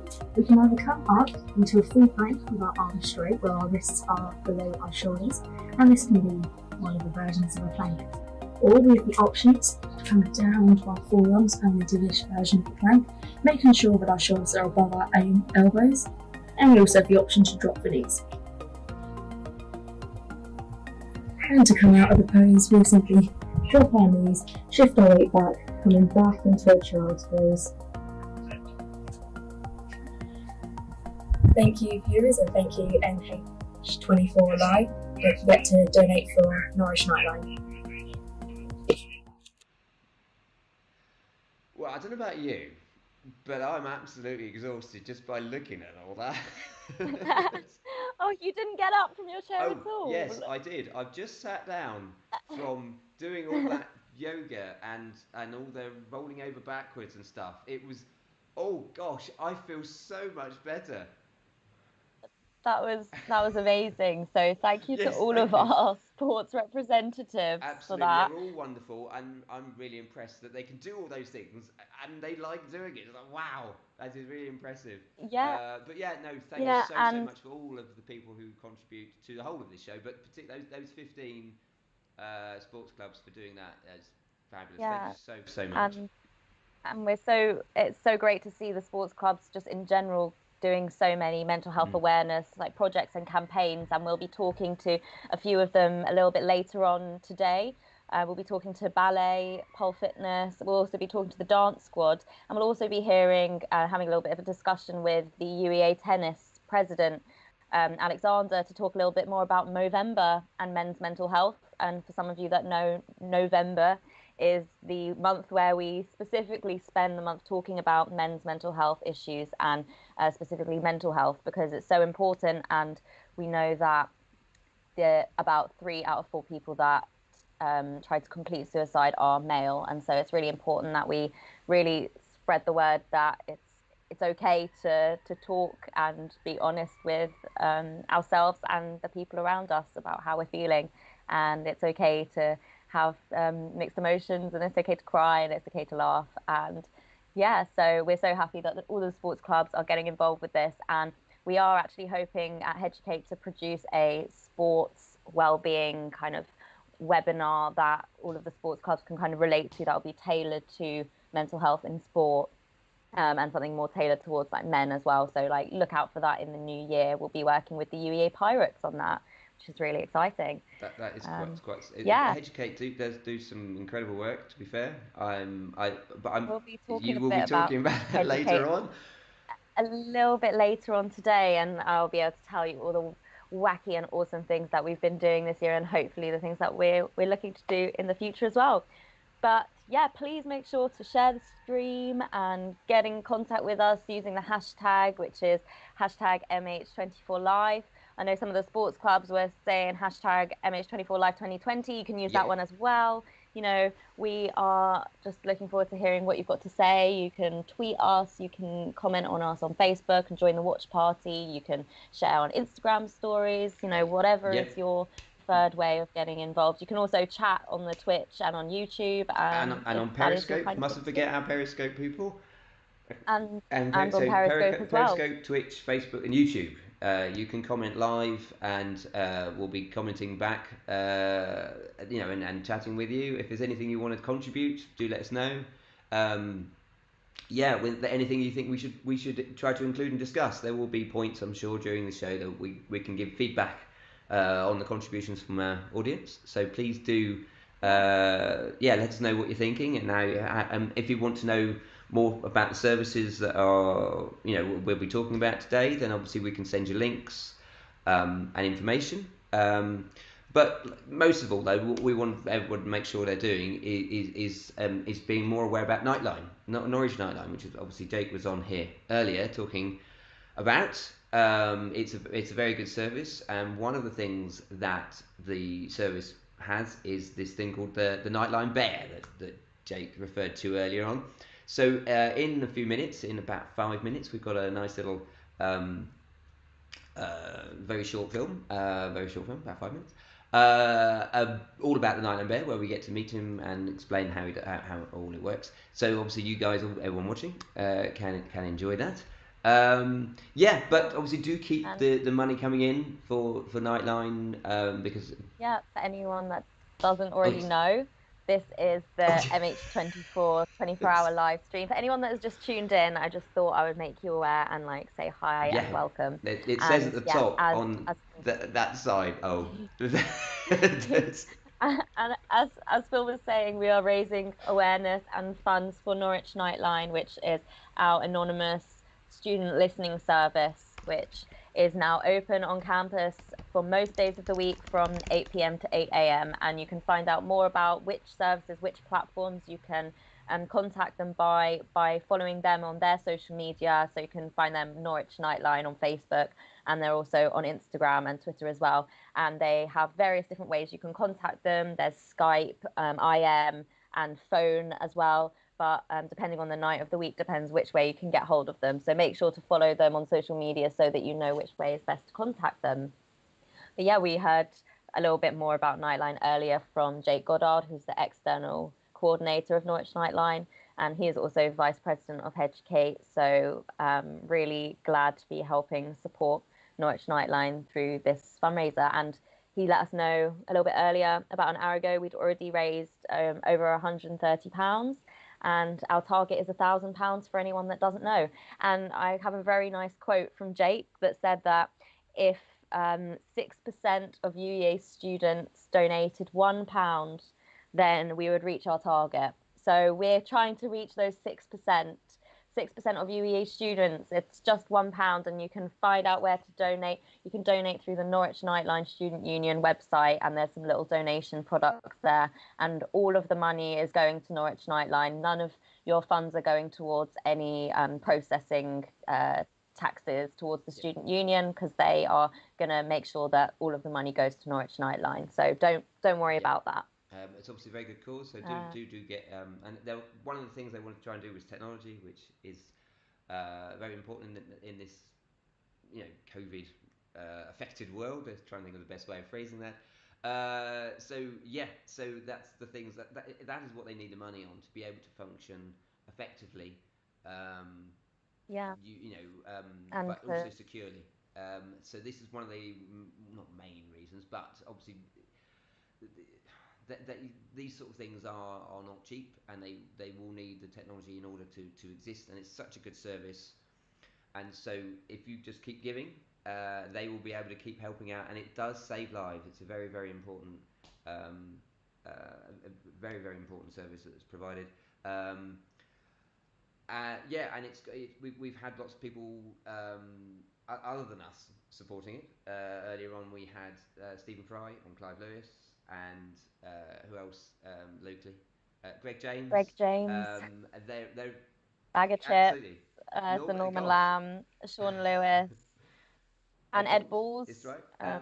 So we've had so many people getting involved in supporting the cause, and if we have a little bit of time later on in the day, we might be able to re-show those clips, but you'll be able to find them on all of our social medias, later on after the 24-hour stream. I'm sure we'll be putting all of those up individually as well. Highlights reel as well for anyone wanting to think, oh gosh, I can't watch all 24 hours, what am I going to miss? That's fine, there will be a best of bits.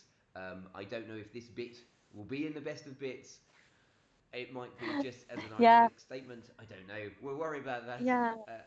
Yeah, but if you do want to know what is going on later on in the day-to-day, there is a highlights little schedule you can find on the UEA TV social media, on the Instagram stories. I know it's especially there, and on Twitter. And if there is anything that you want to know about in more detail, if there's going to be, and we've got a little bit of more detailed schedule that's also out, and we'll be posting one. We've got one done for the morning, which you can find on social media, and we'll be posting one for the afternoon and a little bit later on for the evening and the early hours of the morning as well, so you can find out what you'd like to tune in. Don't worry, for those of you that suffer with insomnia, there will be plenty going on this evening for you to get involved in. I think some of the Educate committee at 5 a.m. might be doing some baking of sorts, maybe making cookies. So, that's all good for our mental health. You've got to keep doing all the things that you love to do and that you enjoy. There will be discussion and debate all through the night. There will be, I believe, Charlie Sykes will be performing some songs at some ungodly hour. Yes, I'm so looking forward to it. We're going to get Smelly Cat from Friends. So yeah, there will be lots of. It's not going to do. I mean, yes, we've got an awful lot of content during the day, but it will continue throughout the night. So I mean, it means anybody around the world, dare I say, that we could have internet. The internet's like that. So anybody who wants to watch this stuff in other countries, in Australia, they can be watching it, and that's fine because or something. I don't know how it works. No, we had the 24-hour live stream that we conquered in January, which we also did as a collaboration. That we had people tuning in from Australia. My sister was out there in Australia back then and tuned in just as I was nipping off to bed, and she was waking up in the morning. So yeah, we'd love to have everyone joining us from all over the world. But yeah, for everyone that's just joined, welcome. That's right. We've got a packed lineup. And in a couple of minutes, very, very shortly, we're going to introduce you to the Nightline Bear. That's the next thing we've got on the schedule. So the Norwich Nightline have their mascot, which is the Nightline Bear. And I believe the Nightline Bear is not just for Norwich. They have different Nightline Bears, but this is the one specifically for the Norwich Nightline, as opposed to, what I'm trying to say. Anyway, right, let's say hello to the Nightline Bear. So the Nightline Bear is the incarnation of the Nightline volunteers. Since Nightline is anonymous and confidential, no one knows who the Nightline members are. They're entirely secret. And so the way that we show ourselves is through the bear. Don't try and talk to the bear because it doesn't speak to people, but feel free to hug it when there's no coronavirus. So it'll come with us to the society fair. We'll use the bear when we're sort of advertising new things, like when we started supplying condoms or chlamydia tests, we use the bear. And then generally we just use it to make people happy, so we'll go around giving people hugs, that sort of stuff. Honestly, I think my favorite was just the hugs. It was so nice going around to people, and then it made everyone really happy just to be hugged by this giant fluffy bear. We actually have multiple bears in the office, but that's the one we use to represent us as a whole.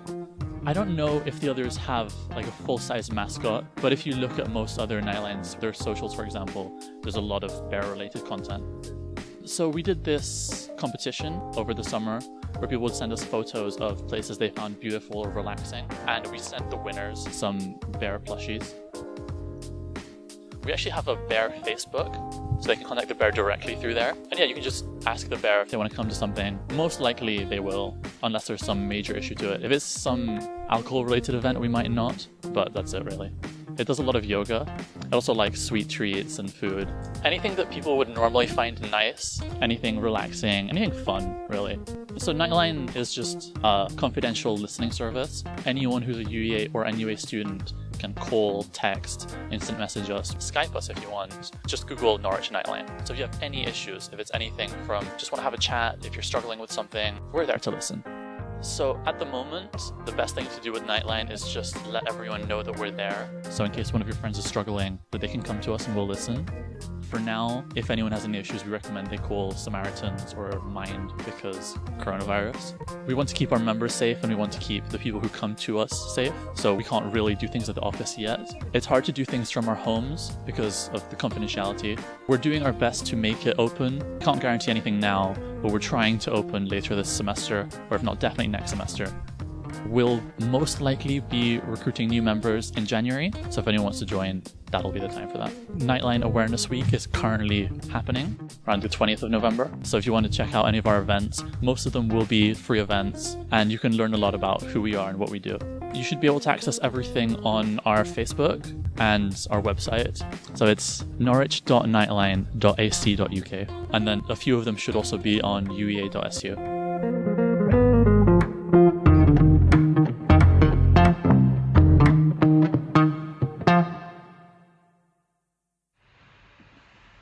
And that's a cute little bear, isn't it? I mean, there's no.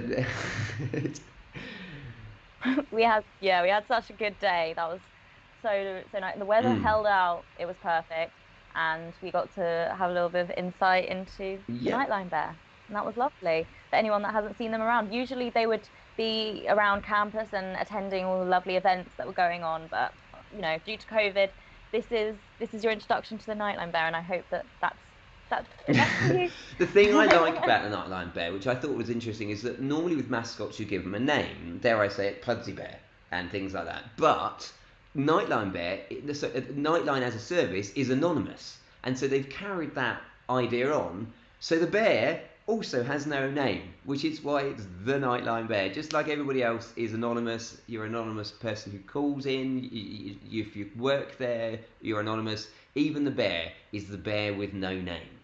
Which I think is quite cool. You should wear a hat and walk through Westerns. Oh no, sorry, no. Never mind. Well, he's got his mask for, well, that's for true. now. Yes. Yeah. Let's not be thinking of Clint Eastwood playing the Nightline bear in the Hollywood adaptation of Norwich Nightline, the bear with no name. Anyway. Right, this is why I'm not in the whole 24 hours, because this is the sort of stuff that I come up with. This is meant to be sensible. So, one of the other aspects that, let's get sensible again.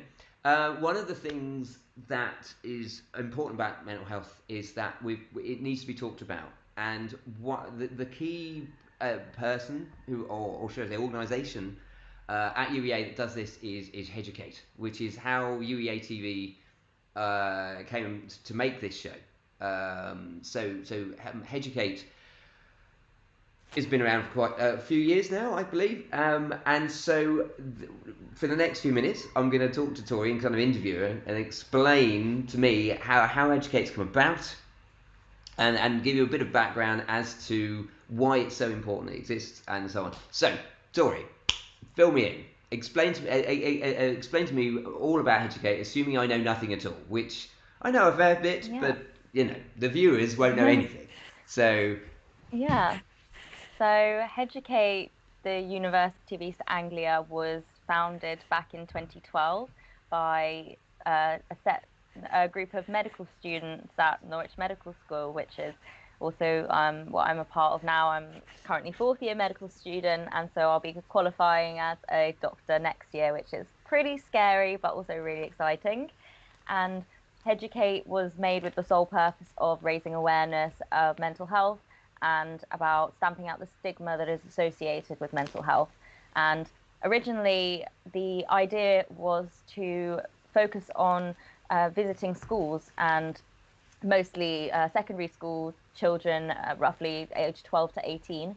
And we would run workshops surrounding mental health awareness, and we would give them a little bit of a brief overview, talk about what mental health is, talk about some of the common conditions that arise in adolescence, and give them a little bit of idea of the supports that are available to them locally and different charities, telling them how important it is to speak to the people around them, their GPs.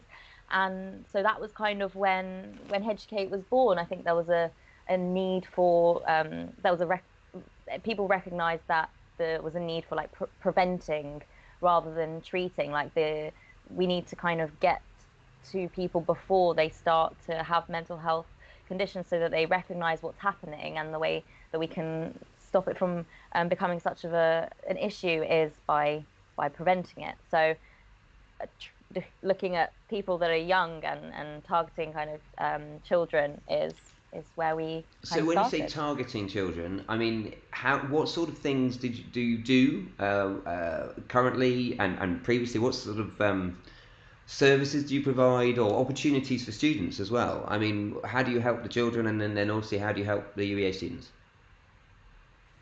So what we, I mean, I guess we kind of made a little change a few years ago to do more things with university students as well, but I'll come to that in a minute. So what we mainly used to do was workshops. So we would train up our Educate Society members to be able to run these workshops, and we would travel out to the school. So we would usually travel around Norfolk, Suffolk area, and we usually get a taxi, or one of us would drive us, and we would sit, and there would be maybe like 30 school students in the class, and we would have them it was like kind of one of their sessions within the day, kind of like a PSHE, personal development type thing. And we would run these workshops. So we would start off doing like kind of interactive activity of like true or false myth busting type thing to get everyone kind of warmed up and see what their kind of current state of knowledge is, and then go into a little bit more detail talking about kind of what we perceive mental health to be, and important things that we think that they should know about, so that they can kind of just take it in and learn something from we only go there for about an hour, but we try and leave some kind of long-standing message. So some of the kids will volunteer themselves to be Educate ambassadors, and they will kind of continue the role of like providing mental health awareness, like representation, kind of doing kind of stalls and little talks for the rest of the students at their school. So hopefully we leave a long-standing legacy. But because of everything with COVID, we had to switch to something a little bit different. And so we created an online version of our interactive online webinar for secondary school students. We also created something for primary school students as well, which is a little bit more basic and focuses a lot on like medical kind of health anxiety, and giving them an insight into the medical world, which we collaborated with Teddy Bear Hospital to make. But yeah, we essentially created an online version of our webinar. And so during lockdown, when all of the schools were shut, we provided a space for all of the students to log on from home and all interact in the webinar all together. So it was like they were all, back in the classroom all together, and they could, have these important discussions together, even like during lockdown when it was the most important time. And so we kind of tailored our workshops to focus a lot on COVID and the things that people have been struggling a lot with during lockdown. So that's a little bit about what we do with the schools. I'm rambling. No, it's fine. At some point I can talk a lot about No, it's what we're here to do. So what we've done for university students. Yeah. What have you done for university students? That's interesting. I'm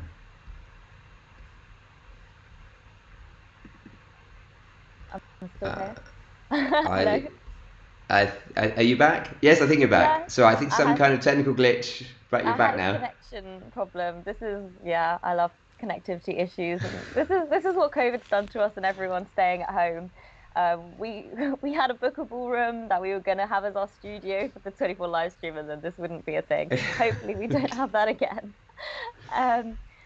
So yeah, educate and university students. So within the past couple of years, we've been trying to do more mental health awareness things on campus. So we run different speakers coming in. So we have some like really good kind of long-time friends of Educate, psychiatrists. Stephen Fry, he's a long-time friend of Educate, the founders of Educate back in 2013-14, met him in a book signing, Waterstones, in Norwich City Centre.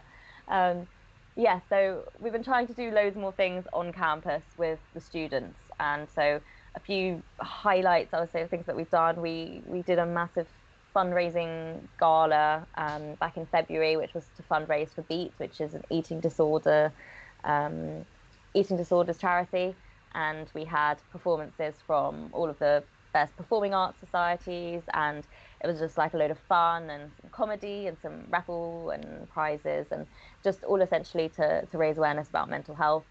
We've also done little panel discussions, which we've now moved online. So we've done some Mind and Melanin panels, which are talking about Black and ethnic minorities' mental health, because they face significantly different and like more challenges than someone from my background being white British, essentially. We've got a film about that later on this afternoon on that very subject.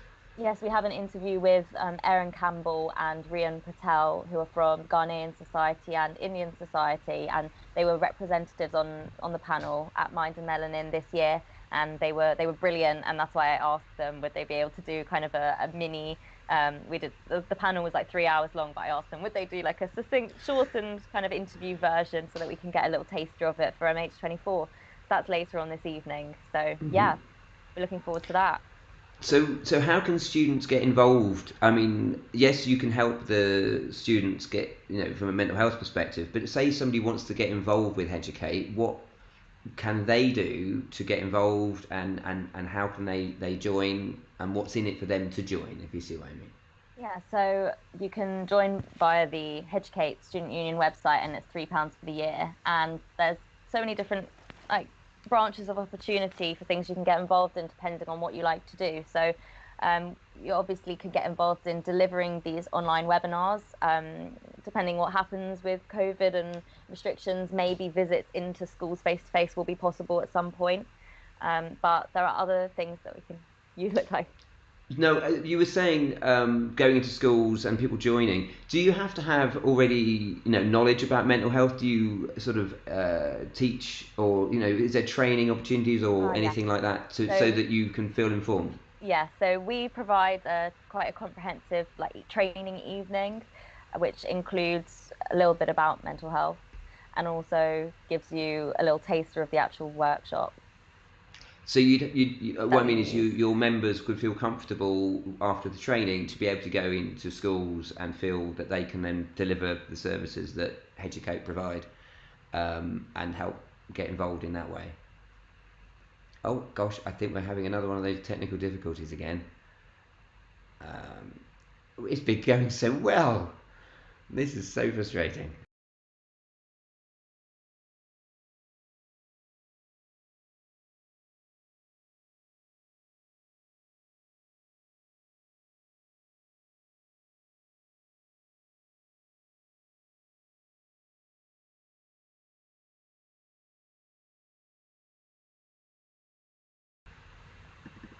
And we're back. Sorry about that. I think it was just a technical glitch, but we're back in the room. Very strange. I think we both froze and then you disappeared. Gosh, and now the screen's going strange. That's fine. We're all good. We're back. Okay, so we didn't quite manage to wrap up there, but we do need to go into our next item. But just to clarify, how can people join Educate? Oh, you're not frozen again.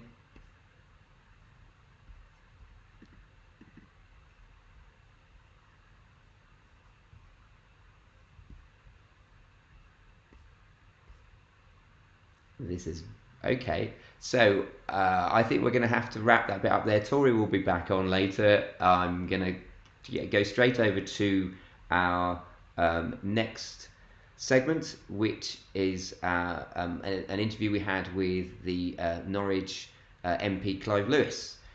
So I will pass it over to you now. And there, Tori's back just in time. Don't quite know what happened there. I'm sorry, we're going to have to wrap that one up. Well, you'll be back after the thing with Clive Lewis, so I'm sure you can continue this discussion later. Right. I'm now going to pass. We're now going to run the section all about Clive Lewis and his contribution to mental health in the area, I believe. Right. And we'll see you in about 40 minutes.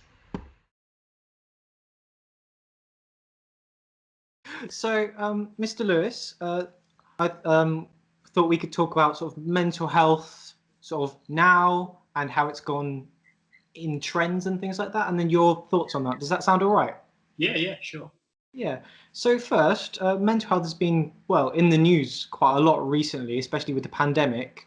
What do you think about that?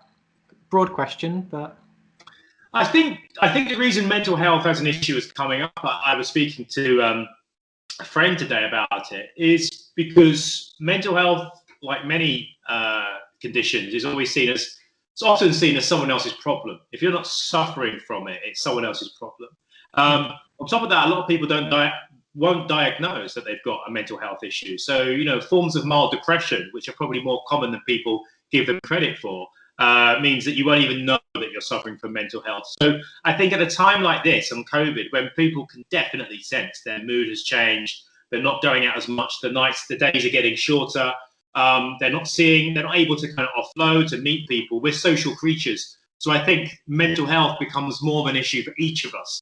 More of us are more aware of it. And we're also reading more in the media about it. So I think that's why in a pandemic, we're seeing more mental health. And I think more people are able to empathize and relate to it because they're seeing it themselves. On top of that, I think as well, there has been a great deal of awareness, in part made by the varying campaigns, mental health charities, organizations, and brave individuals that have come forward to say, you know what, mental health, it's like an acute physical illness. It's something that we all suffer from, or all have the potential to suffer from. And so there's a heightened awareness that is something that we often neglect.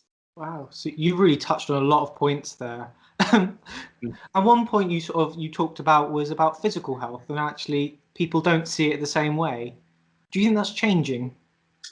Yes, I mean, there's something called parity of esteem, which was a buzzword that was floating around a little while ago, which is that when we talk about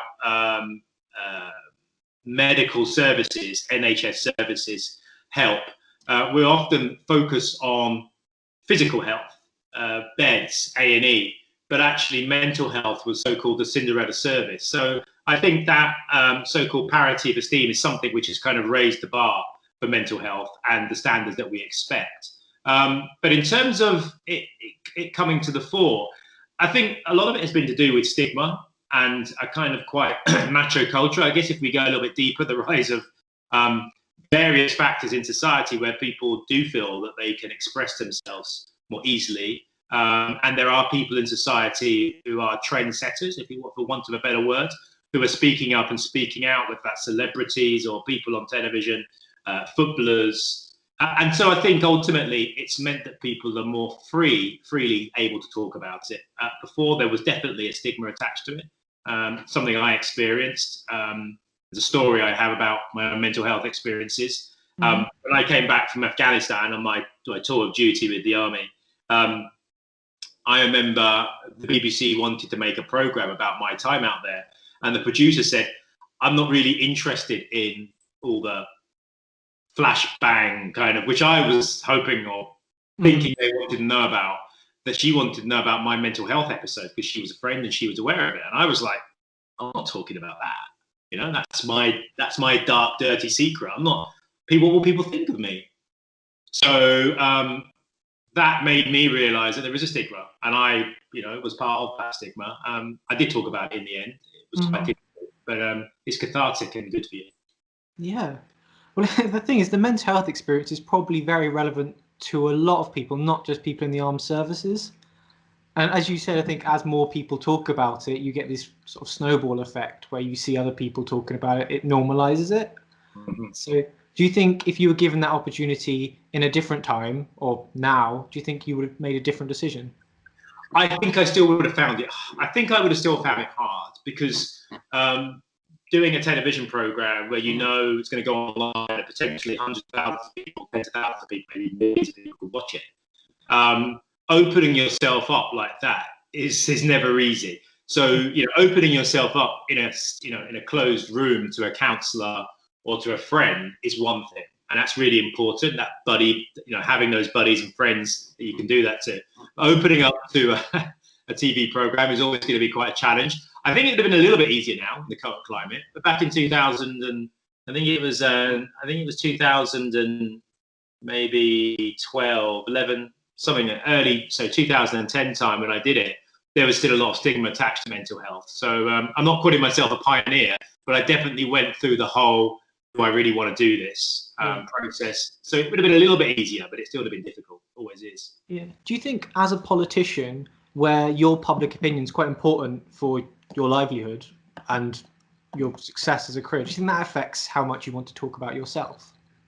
Do you know what? I think one of the problems in democracy at the moment is a disconnect between, there's lots of disconnects, is an institutional disconnect between politicians and public, or a perceived one.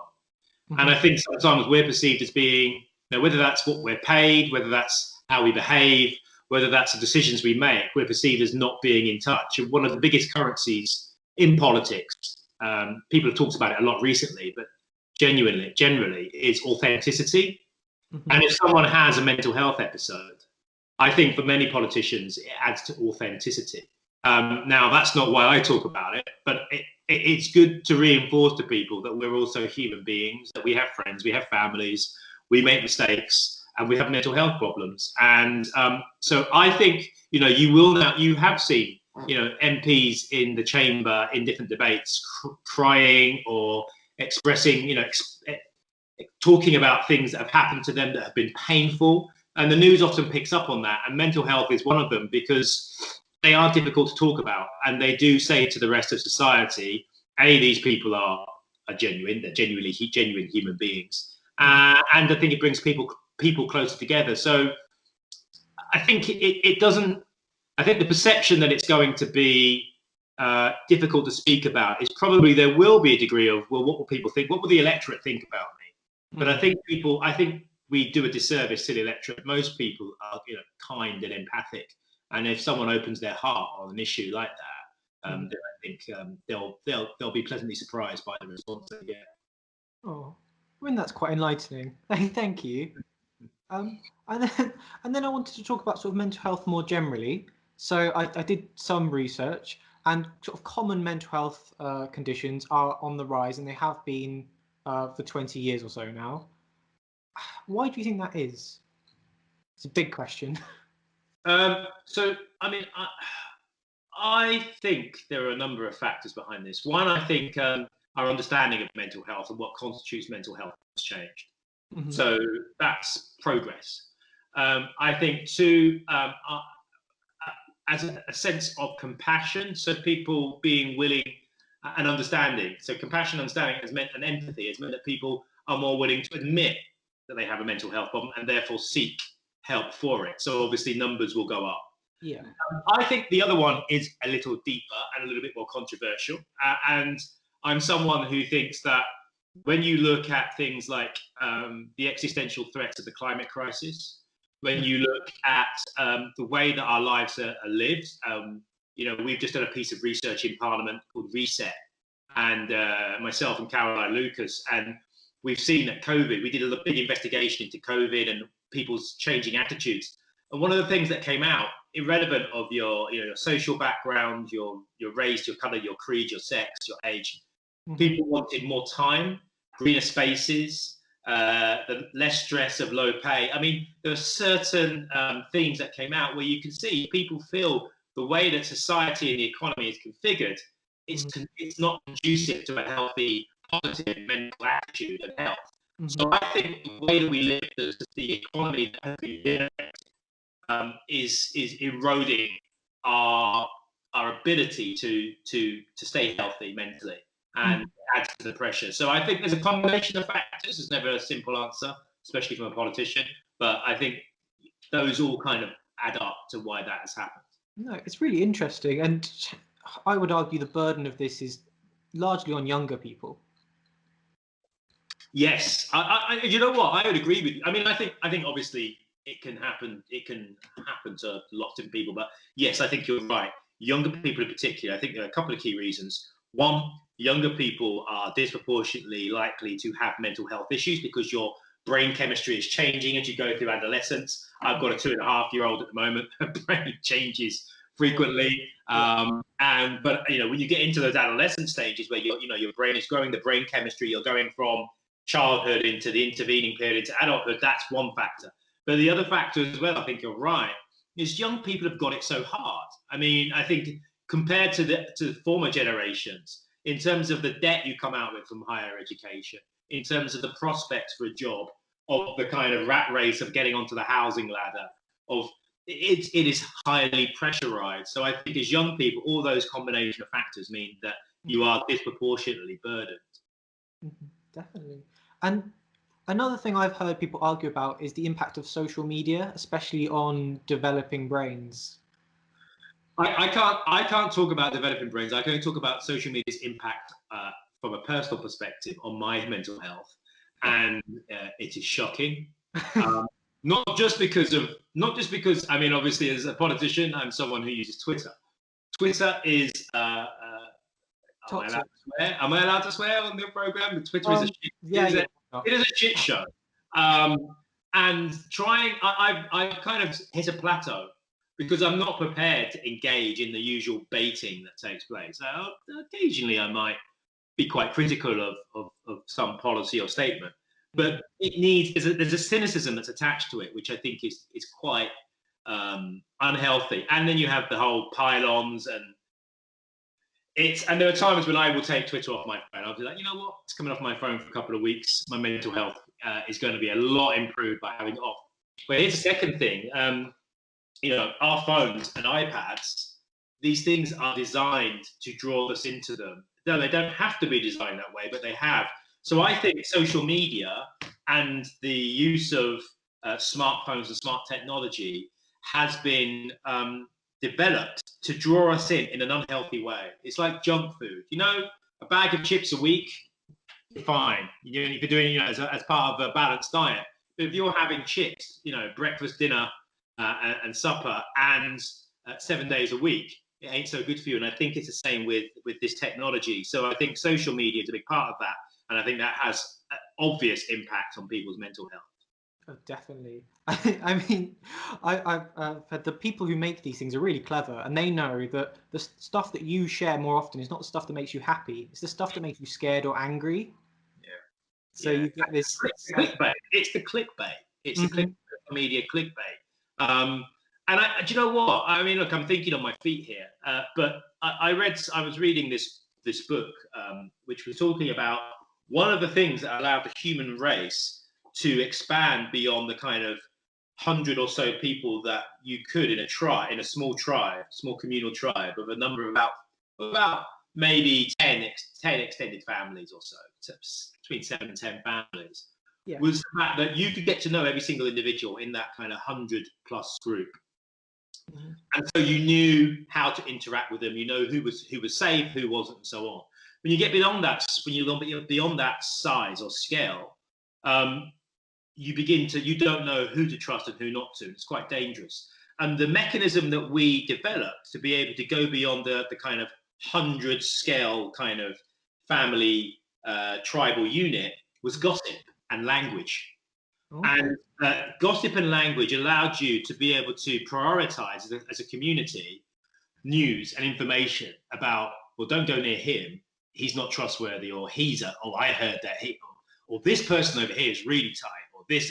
And so that gossip and that ability for communication and gossip allowed us to expand. And I think that's hardwired into us. It was a survival trait. And so therefore, it would follow that the most useful news would be sometimes the most sinister news. So it's don't go over there. There's a big bear that lives in that cave. The gossip. So, or this person is likely to stab a spear in your back when you're out hunting. He's not trusted. So I think that I'm obviously making this up as I go along, but I think social media taps into our desire for wanting to know what should we be warned about? What do we need to know? That's why news tends to talk about the news doesn't report a plane successfully took off today from Norwich Airport. Yeah. But it will say, partly because that happens all the time. But I think news tends to be negative by its nature, and I think it's about information and warning us, and I think that's what part of that is. I mean, linked to that idea, it leads to tribalism, right? Where people end up, especially on social media, because you can mix with people who have very similar, quite niche views, you end up getting very fixed tribal, especially on Twitter. If you post something that doesn't go with what the group says, you'll be shouted at. And do you think that has an effect on the larger population, or do you think... I think we find ourselves in silos. Look, we want to be liked, and we want a community of people to like us. And I think at the moment, for a variety of reasons, some of which we've touched on, some people define that silo, that tribe, by a negative, what they don't like, who they dislike, who they hate. We see that a lot in politics in my own party at the moment, that tribalism. It's highly destructive. And it takes out the ability for people to think of people's common humanity and to empathize with people. And I think where we've seen that before in the past, in history, it often leads to some very unfortunate and tragic situations if we look throughout history when you've taken away empathy and dehumanized people. Now, I'm not saying Twitter is necessarily systematically dehumanizing people, but it's not a particularly great trajectory that it's on for a lot of the time. Just going to play with my wires because one of them's come out and my battery's about to go. So. Oh gosh, yeah, don't do, yeah. There you go. Thank you. So we've talked about sort of a lot of drivers of mental health and things that you think might be sort of precipitating it, I suppose. I mean, as a politician, as a person in society, what do you think the solution is, or the solutions? So our reset report that came out looks at some of the solutions, some of the policies. There's about 50 policies that we could adopt, which would in part make people's lives better. One of them is reducing the amount of hours that we work. So that's one of them. More green spaces is another. I think if we can move away from the consumer society that we inhabit, which we know is destroying the planet, but also one where we end up buying things we don't need to impress people we can't stand. Right.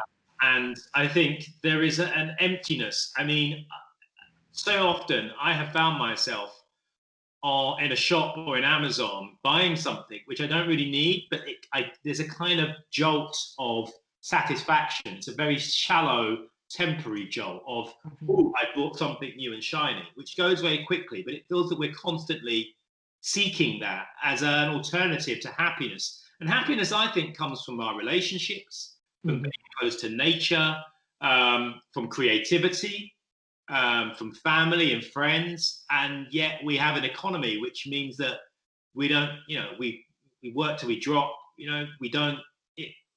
Who on their deathbed turns around and says, I wish I worked more hours in the office?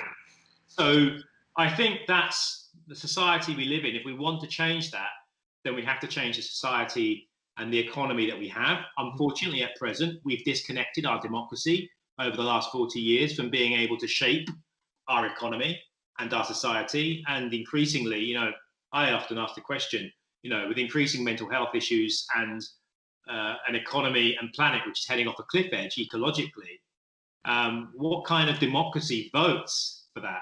It doesn't. People don't vote to have, worsening mental health and the life support system that keeps them and their families and friends alive destroyed. We don't. So there is clearly a disconnect. And if we want to change that, we have to reconnect our democracy to the physical economy and society that we live in. And at the moment, that isn't happening. And build new institutions to help us do that. Okay. I mean, that's very broad ideas. I mean, that they're good. And then sort of more small scale, because some of that stuff, it could be achievable, but not in the next year.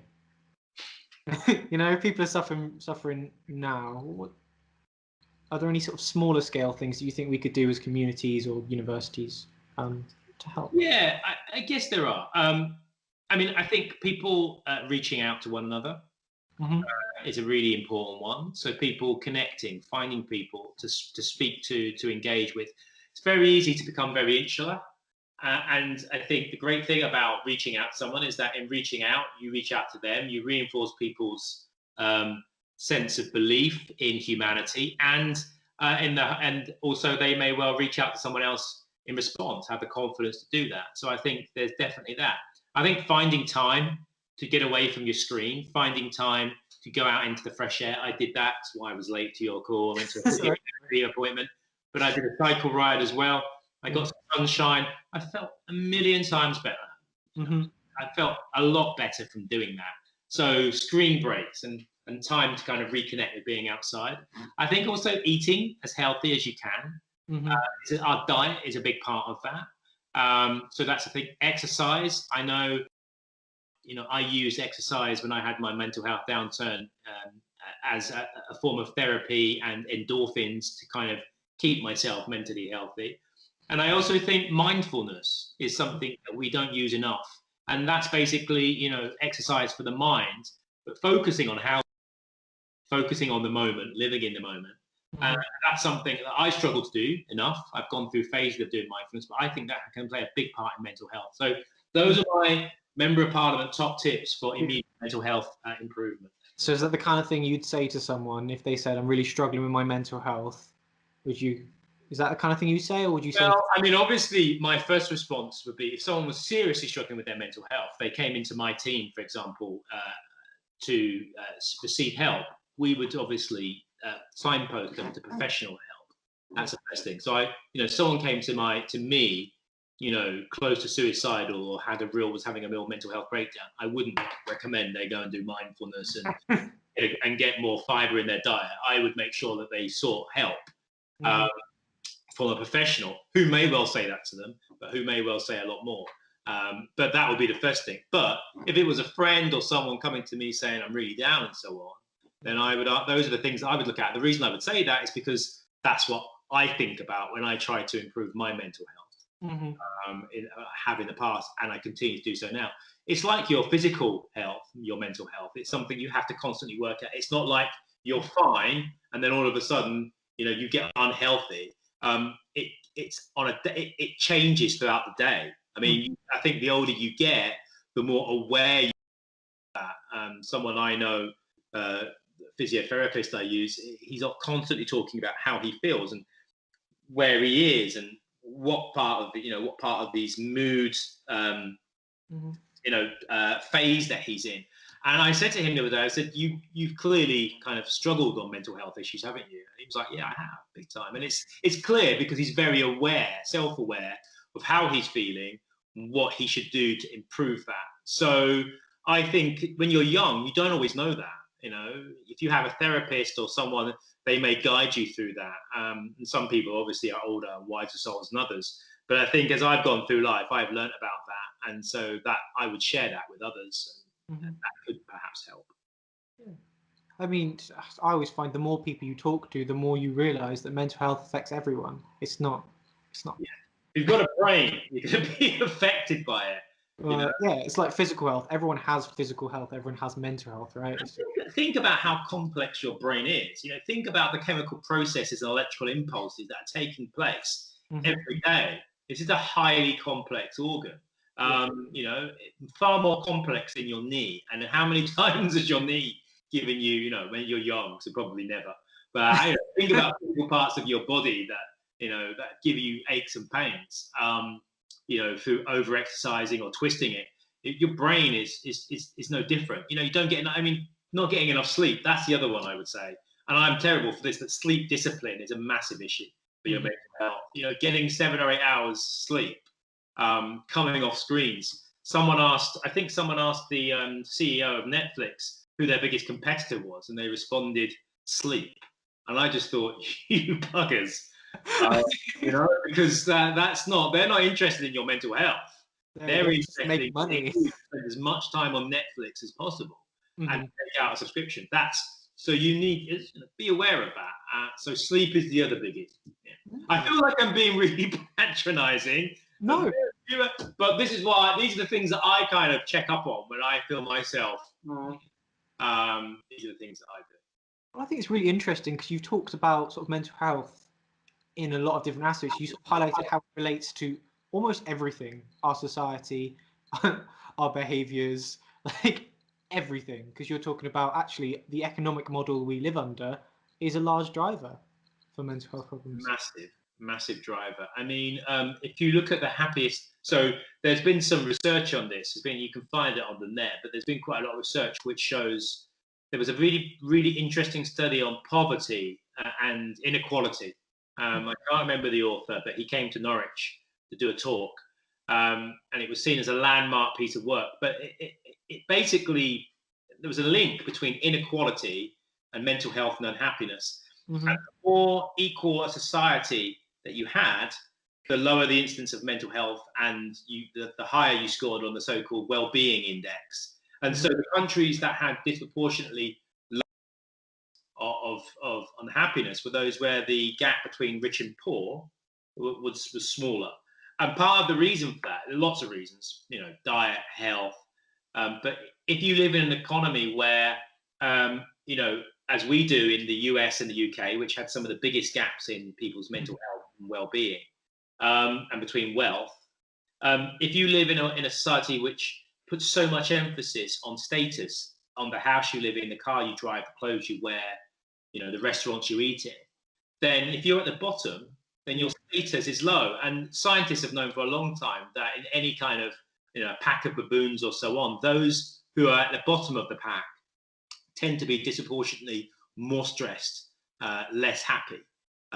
Why? Well, you're at the bottom of the pack, and in whatever the social structure, the fabric of your reality is, you're not doing as well as those up there, and that's a downer. So if more equal society, the more equal society, the less that's likely to happen. And so they are able to plot, GDP, income distribution, and well-being, happiness, instance of mental health. So I think the science is even telling us that. I mean, could you view that in a different perspective though? And you could say that these people, they're judging their well-being is coming from the opinions of other people, because it's about how they look in society. If you change your perception and be like, well, there's like a mind or a theory that if you lived in a world where no one else existed, you wouldn't drive the fastest car, you wouldn't wear the snazziest clothes, would you? So you're doing everything you're doing. Naked, whatever was comfortable for you. Yeah. Well, exactly. So you're doing a lot of the things to impress other people. So a lot of the well-being comes from other people. That's not a stable way to have things. That's true. But then if we lived in a society whereby the currency status was your sense of humor. Yeah. Then some of us would be extremely poor. Some of us would be extremely rich. From my dad jokes, I would be extremely poor. But I guess the point I'm trying to make is that look, if it was if the index of your happiness or your status depended on your sense of humor and how much you can make people laugh, then it's something that anyone would be able to kind of hopefully improve. I mean, your personality might keep you back a little bit, but you might try to. The problem with income is that and wealth is that the less you have, the more difficult it is to acquire and attain. It's expensive being poor, isn't it? Yeah, and so exactly. And so your status is reduced, and your way of getting out of that is reduced. Hence, you see no way out of that, and it's that cycle, that mental health issue, that I think creates unhappiness, a lack of well-being, mental health issues. No one can take away from the fact that we live in a society which is about status. And you look at the adverts that are on television about how beautiful you look. We worship youth and money. Mm-hmm.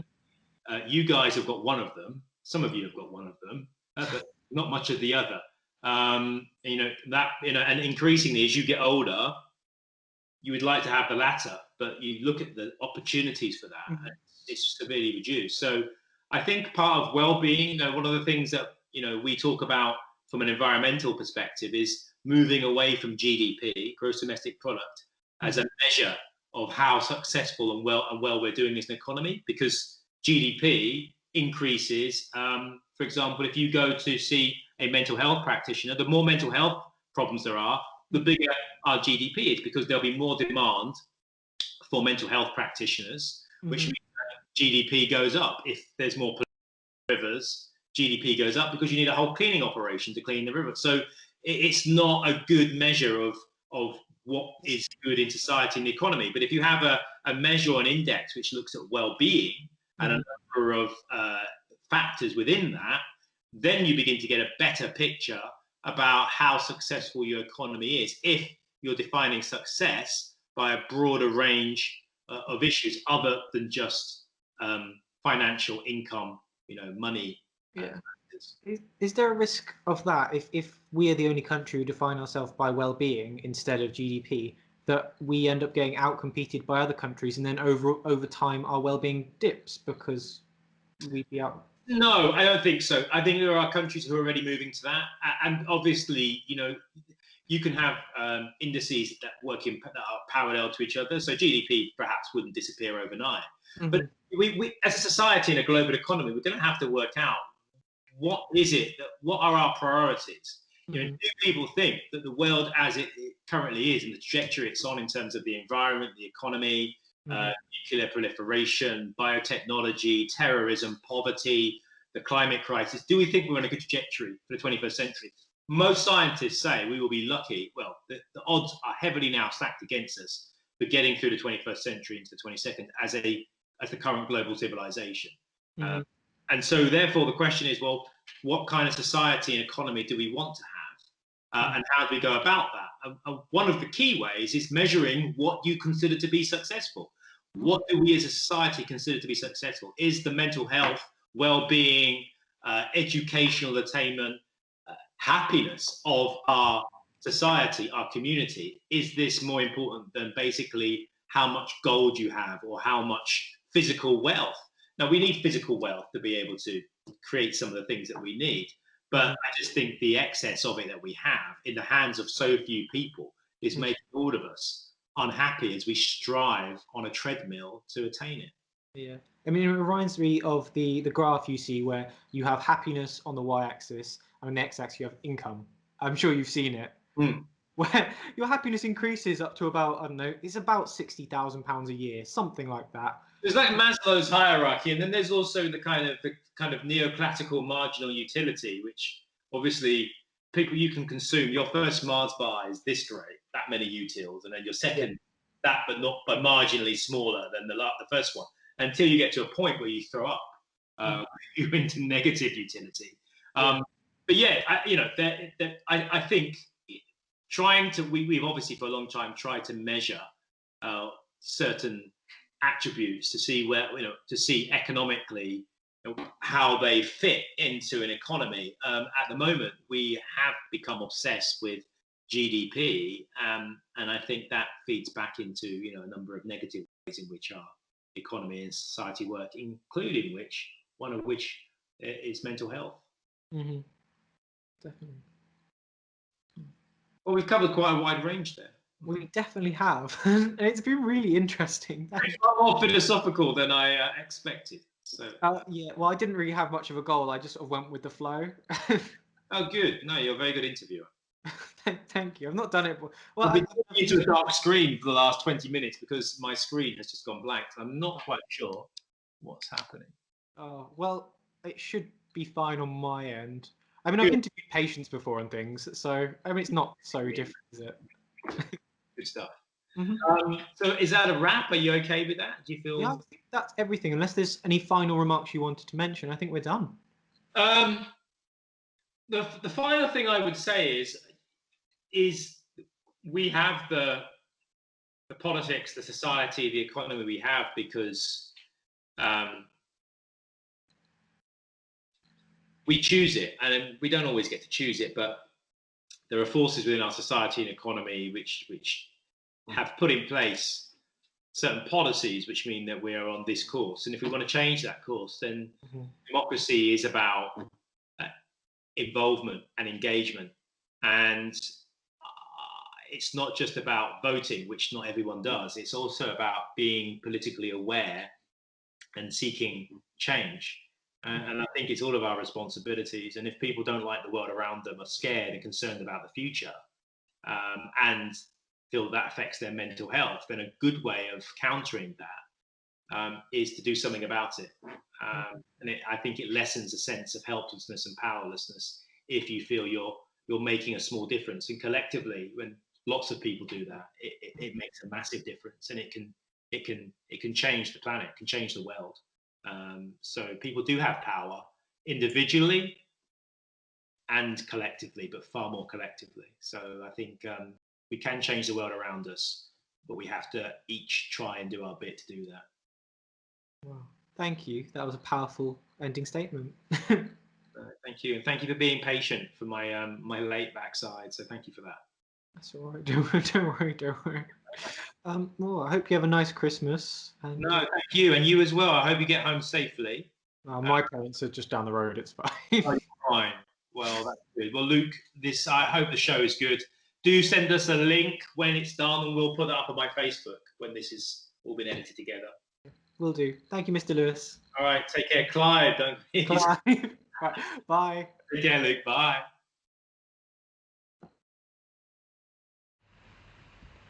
And we're back. So yeah, that was a very good interview there with Clive Lewis. He's obviously very supportive and for local issues. We're also joined right now by Mariam here. Do you want to introduce yourself, Mariam, and say where you fit into everything?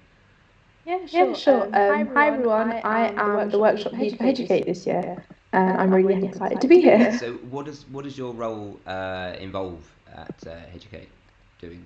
So I do a lot of the workshop stuff. I do like the creating the actual workshops that we deliver. We sort of liaise with schools and outreach and volunteers from our society that want to deliver workshops as well. Okie doke. So how do you go about doing that? I mean, I honestly don't know how one goes about doing any of these things that you clever Educate people do. So do give me some a bit of background, because the viewers won't necessarily know. So with the workshops, they're all on PowerPoint. So it's a lot of creating PowerPoints and managing those, and then it's just forth from schools and outreach kind of handle a lot of the schools as well, and then talking to the volunteers as well that want to deliver the workshop. So we send out emails when we have opportunities, and they can email back to us and say that they want to do a workshop if we have any available, and then it's just sort of putting that all in place. That sounds quite. I mean, does it take a lot of your? I mean, is that? It's not a full-time job, but it's got to be quite involved doing all that annual studies. It definitely is, but I enjoy it a lot. So. Fantastic. Yeah, and it's been lovely having you on board. I think we've got such a lovely team on the Educate committee and our membership this year. So thank you for joining us, and a special thank you also to Luke Reed, my flatmate, and also Educate committee member, for conducting the interview with Clive Lewis as well. That was really lovely of you. Thank you. I'm not always around at the moment because hospital placement and all that, being med student. But yeah, thank you, Mariam, for joining us. And I know that Mariam's going to be joining us for quite a significant number of hours of the stream. I think she's going to be around from 2 a.m. till 8 a.m. amongst joining us for some other things as well. So thank you so much, Mariam. No problem. And is there anything particularly you're looking forward to doing during the show tonight? Or have you got anything lined up? I mean, I know that you're doing the through the night stuff. I don't know how people can do all that stuff. I have a really bad sleeping pattern anyway, so I was like, I might as well put it to good use. Yeah. But I think we have some baking lined up, maybe, potentially. At 5 a.m. Yeah. But yeah, so Mariam is joining us here because now we are going to have one of our first live interviews of the 24 hours. And we're really, really happy to be joined by M. Anderson, who is one of the elected officers of the Student Union. So we will get that going. Yeah, we can do that now. I'll hand you over to M right now. Right. Hi. I'm Anne Anderson. I'm the Welfare, Community and Diversity Officer at the Students' Union. It's really nice to be here. Thank you so much for joining us. So for anyone that kind of doesn't know you or what your role is or much about the Student Union, do you want to tell us a bit about that? Yeah, so I'm one of 5 full-time elected student officers. So I'm in this role for a year.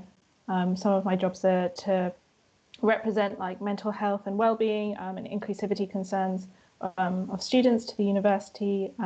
So as well working with the university in order to ensure that students are supported and well represented. Mariam, did you want to? So you talked about mental health, and I think in one of your blog posts you said you were looking at implementing things around mental health and sort of COVID and stuff. How is that going, and is there anything that you can sort of tell us about that as well? Yeah, so that's obviously been a really big concern this year in terms of how COVID-19 and lockdown and various restrictions and changes have impacted student mental health and well-being. There were definitely some kind of strong concerns earlier in the semester about how students that were having to self-isolate, in particular on campus, were supported. So we've been working a lot with student services to ensure that kind of all of the needs are accounted for. Something that has recently been implemented is that some small outdoor spaces have been like allocated for students that live on campus so that they're able to have some time outside with their flat as sort of students living on campus would have that space in their garden. So hopefully that will help some students to be able to get some fresh air and spend some time somewhere else during that self-isolation period. Student services are kind of calling round students when they're in self-isolation and making sure they're in touch with emails and sort of covering all of the bases in terms of support. But we've been working really closely with the university to kind of ensure that wider support for students facing all of the various difficulties this year in particular are covered. So I know that you had an interview with the Vice-Chancellor earlier, so I imagine that he mentioned his mental health task force, which comprises a variety of different projects concerning student mental health, and that the kind of most recent and one of the most important, in my view, projects at the moment is Project 17, which can specifically addresses mental health and COVID-19. So we've sort of been revamping that work a little bit recently because it kind of dropped off a bit over the summer and as the semester started. But with the new PVC of student experience and well-being, we've been working with her to kind of build that back up, and those meetings are happening much more frequently. So that's kind of been some really good progress that we've seen over the last couple of weeks in terms of making sure that students are really supported at this time. Yeah, and I mean, I can imagine for, like it has been for everyone, as we've been talking about, that COVID has changed kind of the trajectory and just changed everything. So I guess you weren't really expecting it to be how it would be when you were elected. So yeah, how's it been? Yeah, it's been a kind of completely different year than all of us expected. So the university announced lockdown the day after the election results were announced. So it was a kind of immediate, this isn't going to be how you expected it type of turnaround. So I think for a lot of the officers, kind of manifestos have had to be flexible this year, but I'm, kind of going with it and making sure to adapt to the kind of student needs of the time and see how we can kind of be a bit more creative with those things that are still important, but can't be addressed in the same way that we anticipated. What advice would you say you have for students at this point in time? I think one of the key things, and it's, specifically for students, and I've been kind of trying to remind myself of it as well, is making sure to find ways to stay connected with, friends and family, especially sort of this month while we're in lockdown. People might be, especially if you've got a kind of smaller house or flat, not be seeing many different people, so finding different ways to stay connected, getting some time outside if you can, and doing some exercise. I think those are kind of good baselines for well-being, but also if you're having a difficult time, to reach out. There are kind of many different ways that both the SU and the university have that we can support students. So one of the best places to go at the SU is our advice service, which is confidential and impartial advice about kind of various different things in terms of living and studying, and they can kind of offer you kind of baseline support or direct students into the right direction if they don't have that specific support themselves. Obviously, there's student services, which covers quite a broad variety of different things. So they do their talking therapies, but there are also now embedded teams within the faculties, so students can talk to someone sort of within an academic route. It just kind of opens up those opportunities for contact. There's the residential life teams, which consist of residential life advisors and SSRs. Let me check what those student services residents. So those are like students, sort of postgrad students who live on campus and can provide support for students. They're a really good first point of contact.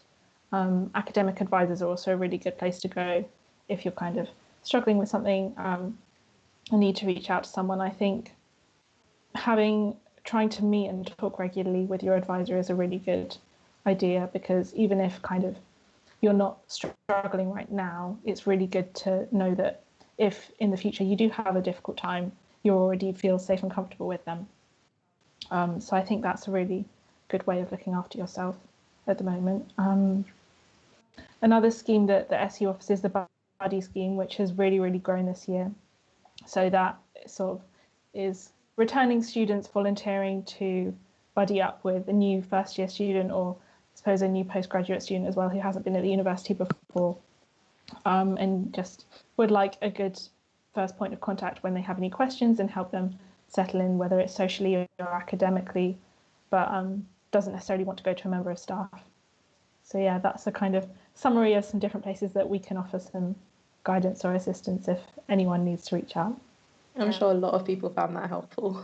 Yeah, thank you for that. And some of the things that you discussed, the Buddy SU scheme, we're going to be hearing from the student team leader, Megan, who runs the Instagram page and is very involved in helping coordinate some Buddy SU type events and things like that. So she's going to be talking to us about the Buddy SU. I think that's at about 4 p.m. today. And it's been really nice to see, you said about getting connected, staying connected being really important. I've seen that the Student Union are putting on loads of different virtual events for people to meet new people as well. Yeah, so there's been kind of a good variety of different things going on recently. Obviously, clubs and societies are putting on their own events, and we're able to kind of facilitate them and provide a ticketing system, which means people can join online. There's also the Do Something Different events, which are kind of Do Something Different is a collaboration of SU and university work. So that's a good way to kind of attend an event, but not necessarily have that commitment of having paid club or society membership if you're not sure what you want to drop into. Also, our what's she called? Sorry, our widening participation coordinator has done lots of kind of online events for students in widening participation groups. So, for example, commuter students, mature students, first generation students, and those have been really successful. Ayane, who's our postgraduate education officer, has been doing some online events for international students and for postgrad students. So it's finding different ways to get that kind of sense of community among students when you're not actually able to meet physically. So yeah, hopefully we've been able to provide some opportunities for that. Yeah, and like I guess what you said about kind of trying to create that virtual, well, not virtual community, but still making that UEA community alive is, I guess, like one of the reasons why we're doing the 24-hour live stream as well. Like, we're so happy that we've got over 45 different clubs and societies joining us and giving us some part and sharing their thoughts about mental health with us as well. So yeah, we're really happy that we can be able to do this, and the whole reason we're doing it as well is for Norwich Nightline. So obviously you know a bit about it. What would you say kind of are the benefits of Norwich Nightline?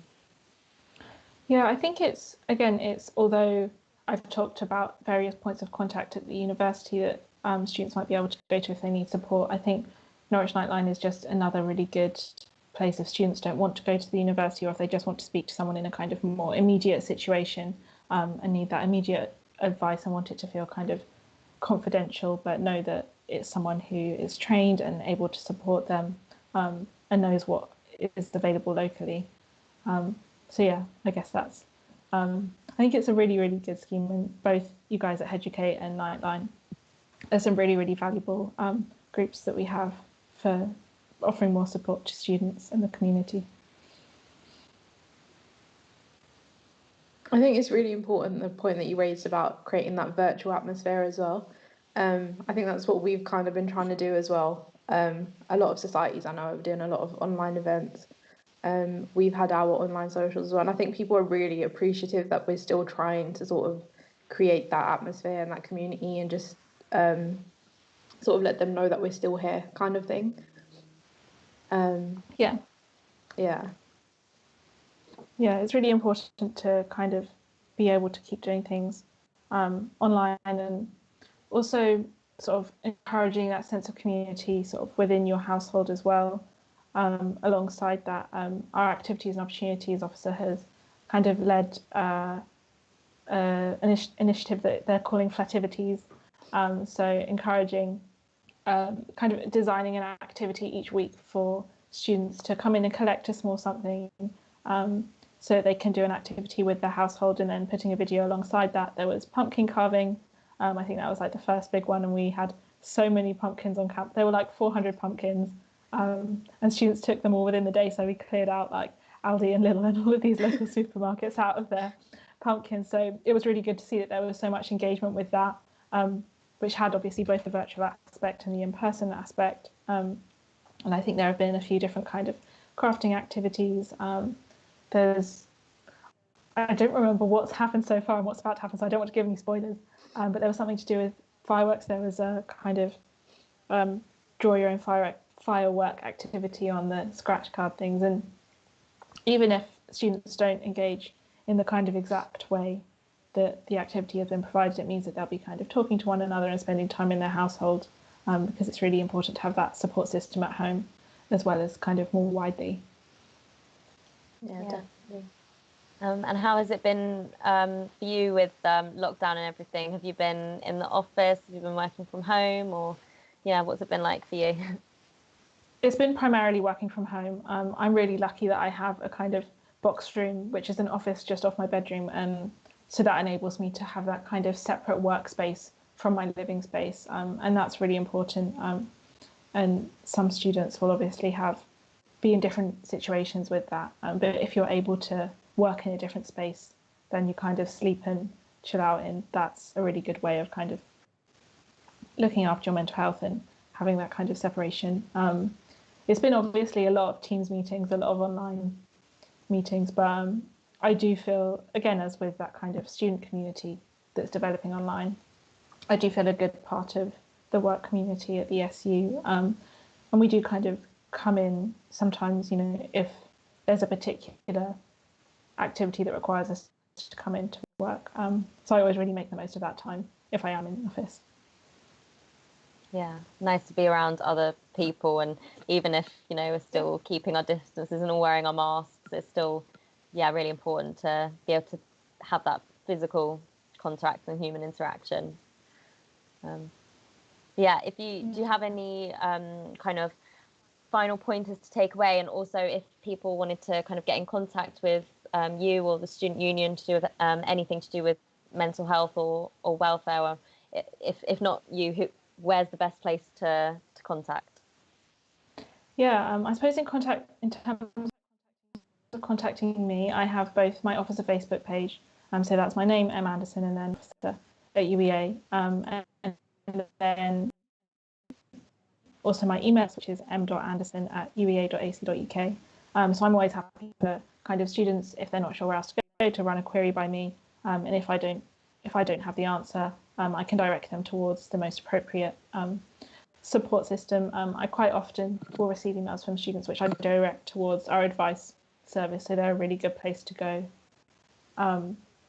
all of their information is on the SU website.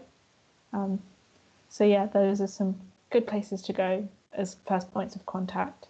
But yeah, I guess as I said earlier, just making sure to look out for yourselves and one another, and reach out when you need to. Thanks for having me, guys.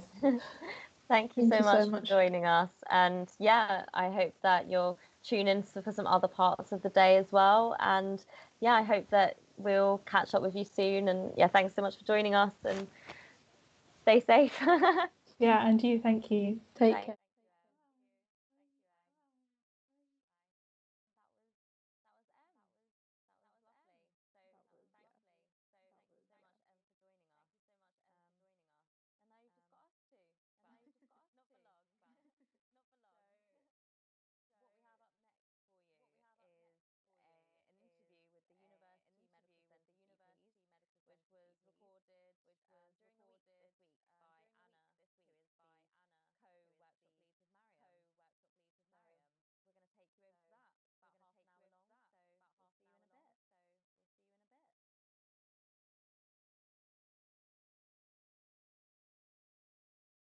Hello everyone, my name is Anna. I'm the co-workshop lead for Educate in 2020-2021, and I'm here with Dr. Crawford and Dr. Dulenia, who are here to tell us more about mental health and how it's tackled by the University Medical Center. So we would love to hear more about what you do.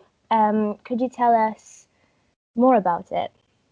Yeah, sure. So, as Anna kindly said, I'm Dr. Chaminda Dulenia. I'm a new entry at the University Medical Center. I've been here since February. I've come from another practice, so it's quite new for me, just seeing a lot of students and university type patients, but I'm really enjoying it.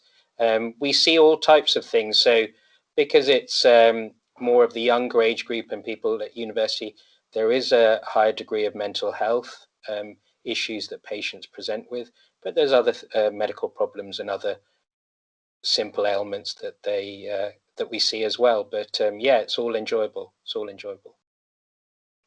Thank you.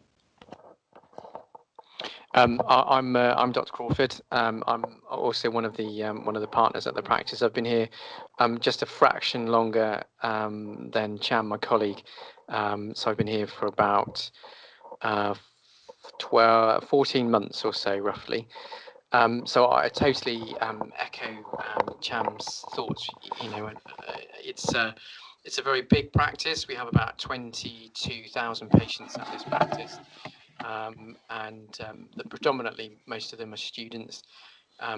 With such a young population, you know, we do have a number of people with mental health problems. It's a very common condition.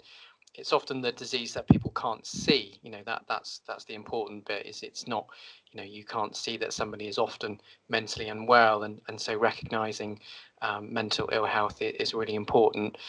And you know, we see a lot of it at the practice with the population that we have, and Cham is the mental health lead, aren't you, Cham? Is that Yeah, correct? yeah. I'm the mental health lead. Yeah. In the practice, although all of our doctors deal with students and local residents' mental health problems, frequently at the practice. Thank you so much. The next question is just bouncing off of what you've said. How much does mental health come up in your day-to-day job? So yeah, I mean, I think the statistic is 1 in 3 or 1 in 2 of our consultations will be about mental health, and it's very prevalent. Lots of people from all ages and all walks of life often don't realize that some of their physical ailments, some of their headaches, some of their sleep problems, they may not have worked out, and that's our job, that it's linked to stress, worries that they may be having, and those are causing other symptoms. So mental health does play a big part, certainly in all of general practice, but I'm noticing it a lot more in the patients at the University Medical Center. Yeah, I totally agree. It's a significant problem, not just here, but all over the country. And our young demographic population, it's very common, as you can probably imagine. A good chunk of our workload is made up of patients with concerns about their mental health, and we do work alongside the student support services as well, in terms of supporting them and supporting students where they have a concern. So I don't think mental health is going away. I think it's only getting worse. I think there are, particularly at the moment with coronavirus, I think we probably are seeing more in the way of mental health problems, whether that is physical manifestations of mental ill health or concerns about finances, studies, academics, things being online, and people out of their comfort zone, with them not attending lectures. It seems a bit surreal, certainly for some of the students, and might not be quite the experience that they were considering or thought of when they were coming to university. So it is, that the practice is well versed in mental health problems, and we continue to support students where we can. Perfect. Thank you so much. I feel like you touched on it really well, but it's really nice to see that a lot of people feel more comfortable to reach out to the medical center and ask for help, because a lot of people are put off by going to see a professional about it. So it's nice to see that it's getting more talked about and you are getting more people just reaching out to you. Another thing that we try to stress with Educate as well, especially in our workshops, is the fact that mental health can show physically as well. So how much does mental health affect our physical health? Massively. We talk about sometimes biological symptoms of depression and anxiety. So classically, people will lose their appetite, they'll start losing weight, their sleep will go, and sleep disturbance is a very important thing, and it's not pleasant to be awake when everybody else is asleep and all our dark thoughts are there, and we're worrying, and nighttime when you're awake seems to drag on an eternity. People's concentration goes. People don't want to do the physical things that they usually would, go outside, be in the sun, run around, play rugby. They don't want to do those things. They don't want to go to the gym. So when we're down low, the body kind of just doesn't want to do anything, and so we get into bad habits. We don't eat properly, healthily, and we don't exercise and things. It's important to try and persevere with those things, because they have natural ways of de-stressing us and getting us getting the happy chemicals in our brain going again. So it's important to do that. But yeah, definitely physical manifestations are very prominent. I think the other thing to add there is we do see a number of students who present to us as being tired all the time. We call it TATT, tired all the time, and often broad cause for students or young people in general is their blood tests often come back as normal, and then we look at whether there is a mental ill health there as to the cause of their tiredness. Certainly anxiety is a stressful and tiring process. Physiologically, ruminating and constantly thinking about thoughts, processes is really tiring. So that's the other thing to get across, is that it's not necessarily a physiological problem that causes their fatigue, and particularly if their blood tests and things come back as normal. And certainly, we as doctors here in this practice, how always in the back of our mind that is this person tired because of other problems? And it can be difficult to get that information from the student, or the young person. We're trying to tease that information out, and sometimes they don't want to tell us, and it might not take the first time or consultation with them, and it might take a little while to get that information from them. and then we try to do our best to help them or give them direction about where to seek help, through the university. Thank you. As a next point, mental health conditions seem to be very common in the medical field in general and in the medical community. Yet doctors that suffer of these conditions are underrepresented. Why do you think this happens, and how can we tackle the stigma around these professionals? We have, so as medics, we have access, particularly as GPs, to a service called Practitioner Health Programme, which was set up by one of the former presidents, I think, of the Royal College of GPs, a lady called Professor Claire Gerarda, and that's for, I think it was initially set up for GPs, but I think it involves other doctors and junior doctors who have access to this service as well, in order to help clinicians deal with this. It is tiring, there's no bones about it. With the number of patients that we're seeing with mental health, it is tiring on the doctor to constantly hear that, and so they have to take care of their own mental health. If you have a sore knee and you constantly bang it and bang it and bang it and bang it, it gets more and more sore, and you need time to rest that knee, so to speak. So, the same can be said about your mental health. Particularly if you're listening to people who have mental health on a regular basis. It's always been a problem, I think, amongst doctors. It's not just doctors as well. It's nurses and all allied health professionals, in terms of protecting their own mental health and dealing with it. And there has historically been a stigma. We are doctors and we are human. We're not robots, and we can't take a hammering, so to speak, mentally, day in, day out. It does have an impact on us. And as I mentioned before, it really is the condition that you just cannot see. And if you don't talk about it and people aren't aware, then that just spirals, and things deteriorate, and we want to be in a position where, certainly as GPs, that we prevent that deterioration, or we get to them before they get to that point. There have been instances, certainly at the university in the past, and we desperately want to avoid anything like that again.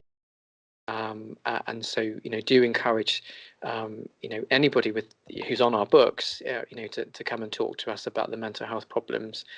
COVID has certainly affected that, with us doing a lot of telephone consultations, but we do offer video consultations as well now.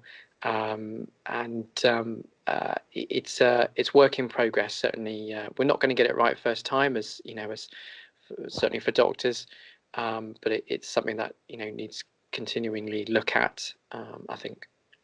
Yeah, I definitely agree with everything Jamie said. I think the other thing to remember is doctors can be our own worst patients, and certainly in society, mental health does still have a stigma. A lot of patients that come to see me, they've heard a lot of things that doctors just want to give medication. The medication is going to become addictive. There's a big, and part of the disease itself is this feeling of guilt and this feeling of failure, and I'm no good, and I should be stronger than this. I should be able to get myself out of it. And a lot of patients, they present late because they've tried everything and they've just kept pushing and pushing and trying to get themselves better. But as Jamie said, this is like diabetes, this is like hypertension. It may not be visually or seeable on a blood test, but it is just as debilitating. And, there's no shame in saying, I'm feeling low and I'm struggling and I need a bit of help, just like we'd give a blood pressure tablet or a diabetes medication. It's something that we're trained to treat and to help people with. And often, until people open up and actually start vocalizing what they've got going on in their head, they don't realize how bad it can be. I see lots of people, and I see lots of doctors as well. They don't realize how bad they've been and how long they've struggled for. So by coming and talking to us, we're unbiased. We are not going to judge anybody. We've probably seen it all before. we've had life experiences, we've gone through similar things, maybe we can help. And often it's not just about medication, it's knowing that there's somebody there that is listening and is looking out for them, and just somebody that, isn't going to be reporting back to anybody else and saying, why haven't you done this? Why haven't you taken that tablet I've said? We're here just to give you options and direct you in the right place and get you better. And everybody will go through some kind of severe mental health problem throughout their life, whether it's following a bereavement, whether it's following financial problems, whether it's a big exam coming up. These are all stressful things that make our brain go a bit funny at times, and there's ways that we can help with that. So yeah, just as doctors don't like presenting because there's a big stigma attached, like who's going to know about this information, about this weakness that I've got. I've had students come to me and not open up because they're worried that the information that they're sharing with me will possibly be divulged to the university. And that's a big thing I wanted to say on this. Your discussion with me or any of my colleagues at the surgery is completely confidential between me and you, and is only recorded on your notes, which are privy to you only. We do not go revealing anything to anybody else unless we're concerned about something very serious, like some kind of something that's going to harm society. The majority of things are never ever divulged, and that's important for students to know. And certainly we don't discuss anything with the university unless the patient wants us to. The university can't ask us, can you tell me about student X and how they've been getting on and whether they're capable or not. So that's never given back to the university under any circumstances. Thank you so much. On that note, how do you look out for your well-being in yourself, and how do you support your colleagues and promote good mental health in your workplace? I think it's important, that we encourage good mental health, particularly here. So Cham and I are partners at the practice. So basically, that means that there's a group of 6 doctors here who essentially run the practice with managers, and so it's, not just doctors, our nurses, our reception, admin staff, their mental health and well-being is important to us, as well as our patients and our students. We would encourage anybody to chat to us. If they're not registered with us, they would need to speak to their own GPs and get help. We'd always be happy to have a friendly conversation with them about any concerns, but would also direct them to their own doctor. We would also give them direction about other resources and things to read up on, to see if it would help them, online courses, CBT, all that sort of thing. It's quite important that we have a kind of a happy workforce, so to speak, and certainly Cham and I would encourage that. And we would like, obviously, a happy university population as well. So it's not an easy one. It's a bit of a difficult question. We will always try our best to do as much as we can for our colleagues, whether they work for us, with us, etc. And would always help them out on an individual basis. Yeah, I definitely agree. I mean, it's very important, and it's like with any other health condition. We often, if you get a bad cholesterol reading or a bad blood sugar reading, you suddenly start panicking and then starting to make lifestyle changes. It's the same with mental health. We can all be doing better in terms of our mental health, in terms of looking and slowing down and, just looking at the sky and what's going on around us, as opposed to the rat race that we all get involved with. 2 apps which are excellent are Headspace and Calm. They're very good mindfulness apps. Even when we're not feeling low, anxious and worried, it's good practice to get used to doing some of those breathing techniques, some of that slowing the mind, slowing the thoughts, because we know from studies that it rewires our brain to be less anxious and worried all the time, and to have normal mechanisms. But also, sports, hobbies, socializing, these are all things that COVID has cut away, unfortunately. But these are important things. We're very social animals, and it's important that we have social interaction, contact. And often when people are feeling low and sad, they may not necessarily want to speak to people, but actually talking can be one of the best things. So it's not just in your head, and you realize that other people are there to help you. So always look out for colleagues, friends. A lot of people are very good at hiding how bad they may feel inside. So, if you can see somebody, not talking and being their usual self, just check if they're okay.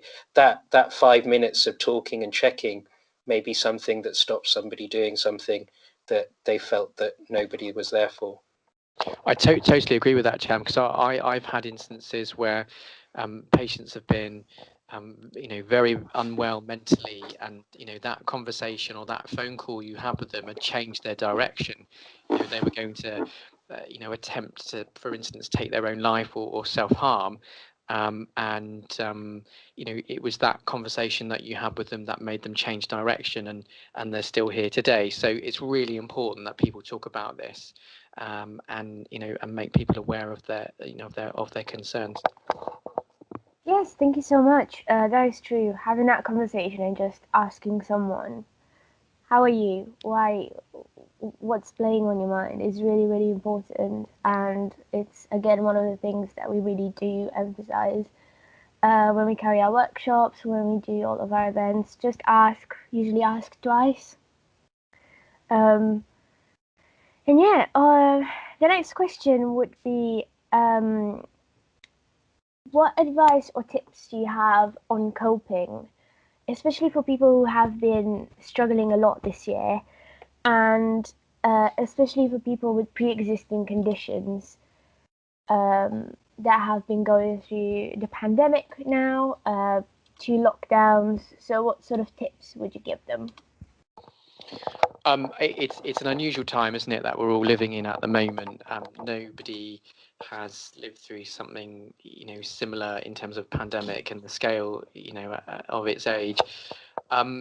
So we're all kind of finding our feet, really, in terms of how to do things differently, sometimes for the better, and perhaps sometimes for the worse. I think engaging with services, is a good. A lot of people are, say, referred to mental health teams, perhaps miss their appointment because they can't, they're not up to it, they don't feel strong enough, or they forget. So certainly engaging with the teams that they've been directed to. Taking the medication. So I think, if you have been prescribed medication and you forget to take it, or or a number of days forget to take it, then it's important that you do take the medication that is prescribed. Continuing to share experiences and talking to their their doctor about whether things have got worse. We also want to know if things have got better. It's quite nice to hear when patients have got better. And sometimes you can tell, just listening to their voice, you can say, oh, you seem better today, etc. So I think those things really, I think engaging, with the professionals, engaging with us, letting us know, good or bad, taking the medication, and just riding this roller coaster of COVID that we're all on, and kind of finding our feet with it, really. What would you say, Cham? I didn't hear the beginning of the question, but from what Jamie's saying, I think it's important to know that things will get better. Often when we're feeling like this, it's kind of, this is never going to change. Nobody can help me. Nothing the wellbeing service is saying helps.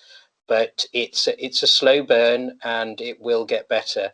As I say to my patients, none of this is going to be like taking a paracetamol for a hurting knee.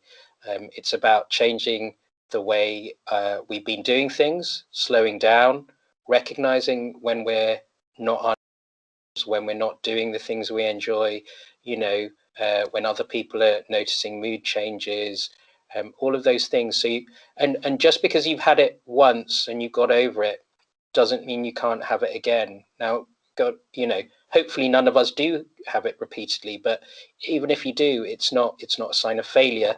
It's just we need to start again a bit, and you will get back to a good place again. Allow things to happen, and just keep on with the good.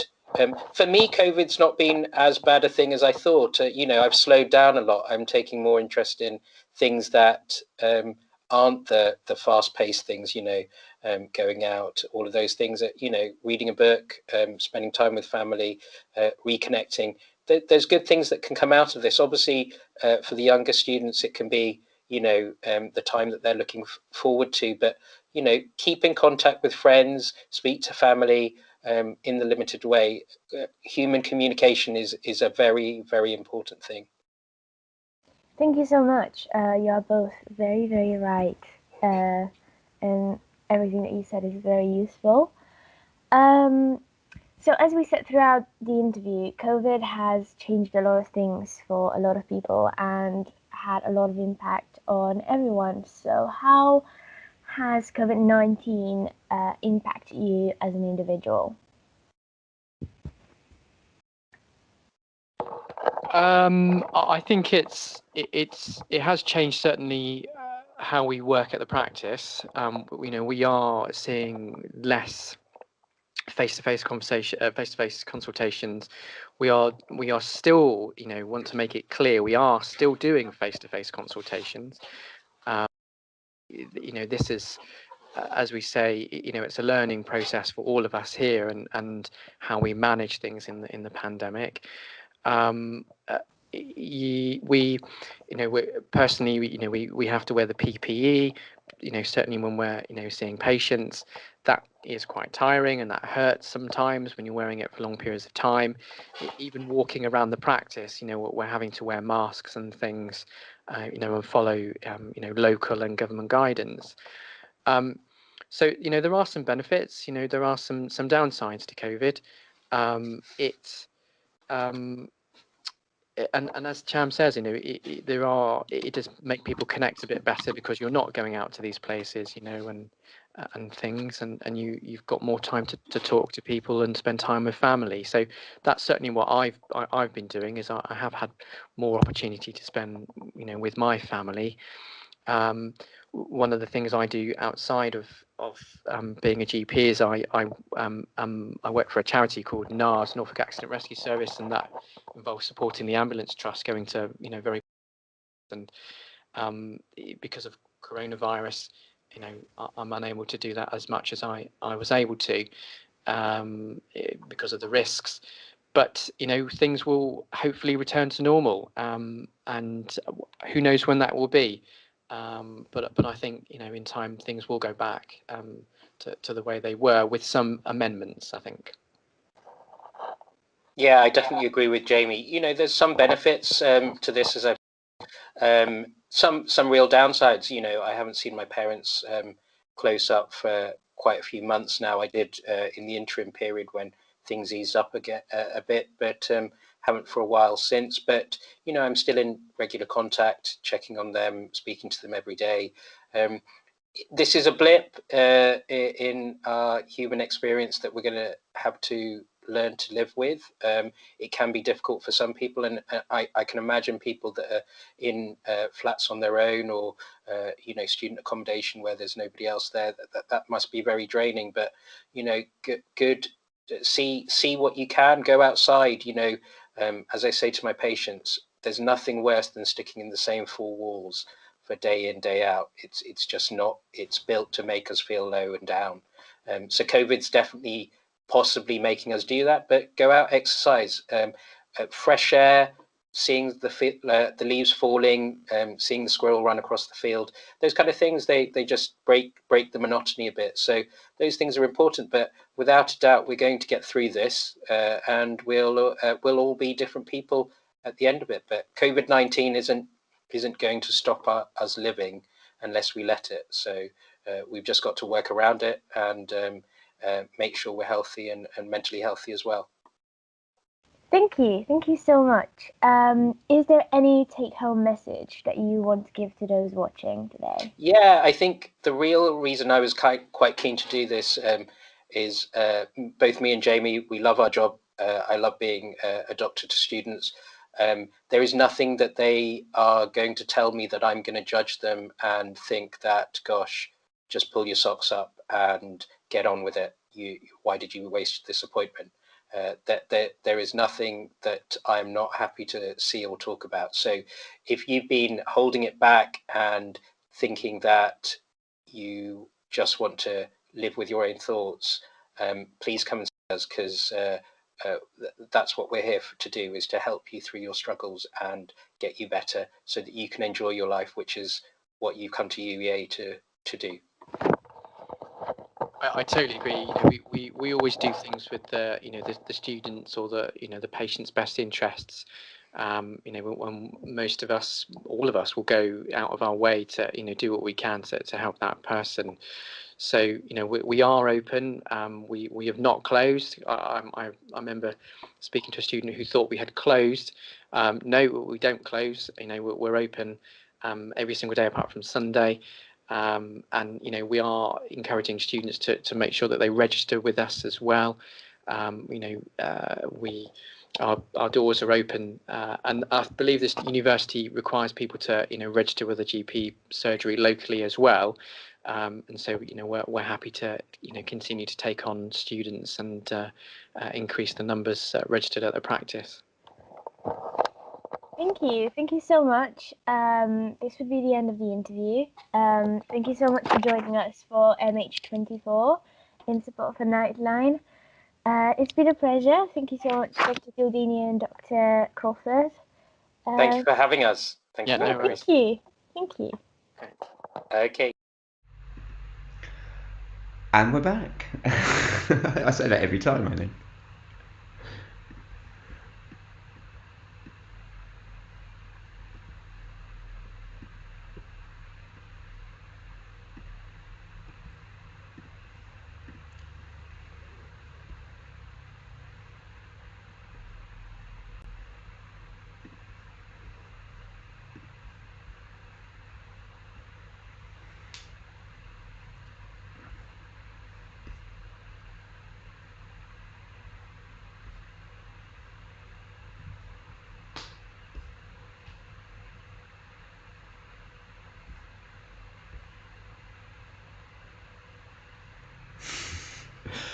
Okay, so now on to our next item, would you believe?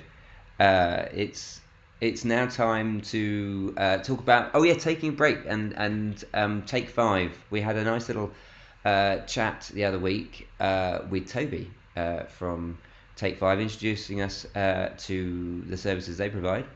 So we're now going to show you that. It was a nice chat, and here we go. And it's all about mental health and basically taking it easy. So tell us a little bit about Take 5. So Take 5 started 2 years ago. We're a mental health organisation in the arts department, and we help students upkeep their mental well-being, particularly through giving them a social space where they can enjoy each other's company. But now, obviously in the current times, we've given them more of an online space so they can still meet people and sort of get themselves more involved in the UEA community still. And tell me a bit about how you yourself got involved. So I actually turned up to a History Society coffee morning, and it happened to be that Dr. Chris Jones, who is in charge of Take 5, and it was his thought baby. He was there and he saw ICE, and we started sort of discussing mental health, and he told me that this was a new project he was doing, because this was a semester before the project actually started, and that's how I got involved. How would you say that Take 5 has helped you with your mental well-being? Well, it's really helped me feel that I'm part of a community. I think that's the main thing. It's always kept me focused in making sure that I'm keeping busy, and I'm always aiming towards a goal of sort of generally improving student mental health. So it's helped me always learn, because as much as I may have my own mental health issues, it doesn't mean that I understand everyone's mental health issues. So I always feel like I'm learning, particularly when I discuss those kind of things with other neuroatypical people, which I always find really interesting. It's always quite a bonding experience to hear someone else's usually quite intimate stories with their experience with mental health. So what would you say is your favourite thing about Take 5? Oh, I mean, it's definitely beating Chris at Mario Kart. No, I joke, obviously. But it's when we get a good crop of people there and you always hear them laughing for like ages. So particularly at the moment when we've been playing Among Us, and it just gets that really lively atmosphere of people that you like when they've come in or they've joined the server, they seem quite introverted, but then suddenly seeing them really like break out of that shells, it's like, yeah, we've achieved that person feeling so comfortable in this community that they're happy to be more vocal. And that's something that I really like to see, like seeing those people get comfortable in our space, and that we've managed to successfully create a pleasant enough environment for them to be themselves. And since COVID, the Discord has been absolutely incredible. You've been doing such amazing things. So you did the Among Us games and you've done some Kahoots as well. Do you have any plans for the future that you can divulge? We've got a few plans in the work, but we're going to be trying to look for some more mostly creative games. We've just built our own Minecraft server, so I think we're going to work on developing that for a bit. And then I think I'm not sure how much I'm actually allowed to say, so I'll have to leave that one there.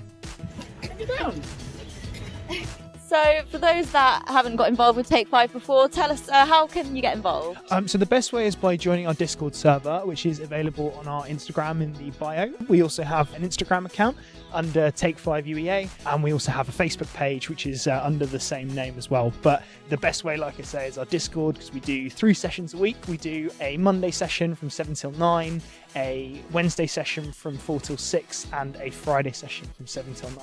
We try and make sure that we give students a lot of different choices, and we particularly like to go and do stuff in the evenings, because if you're in student life, sometimes the evenings can be a little bit more lonely, and particularly during COVID that can be a little bit more difficult. So yeah, we prefer to try and keep people's evenings nice and busy. Amazing. So I guess, let's talk about one of the stars of the show today. Let's talk about Ice a bit. So yeah, tell us about when you got him. So Ice is a 6-year-old Japanese Akita.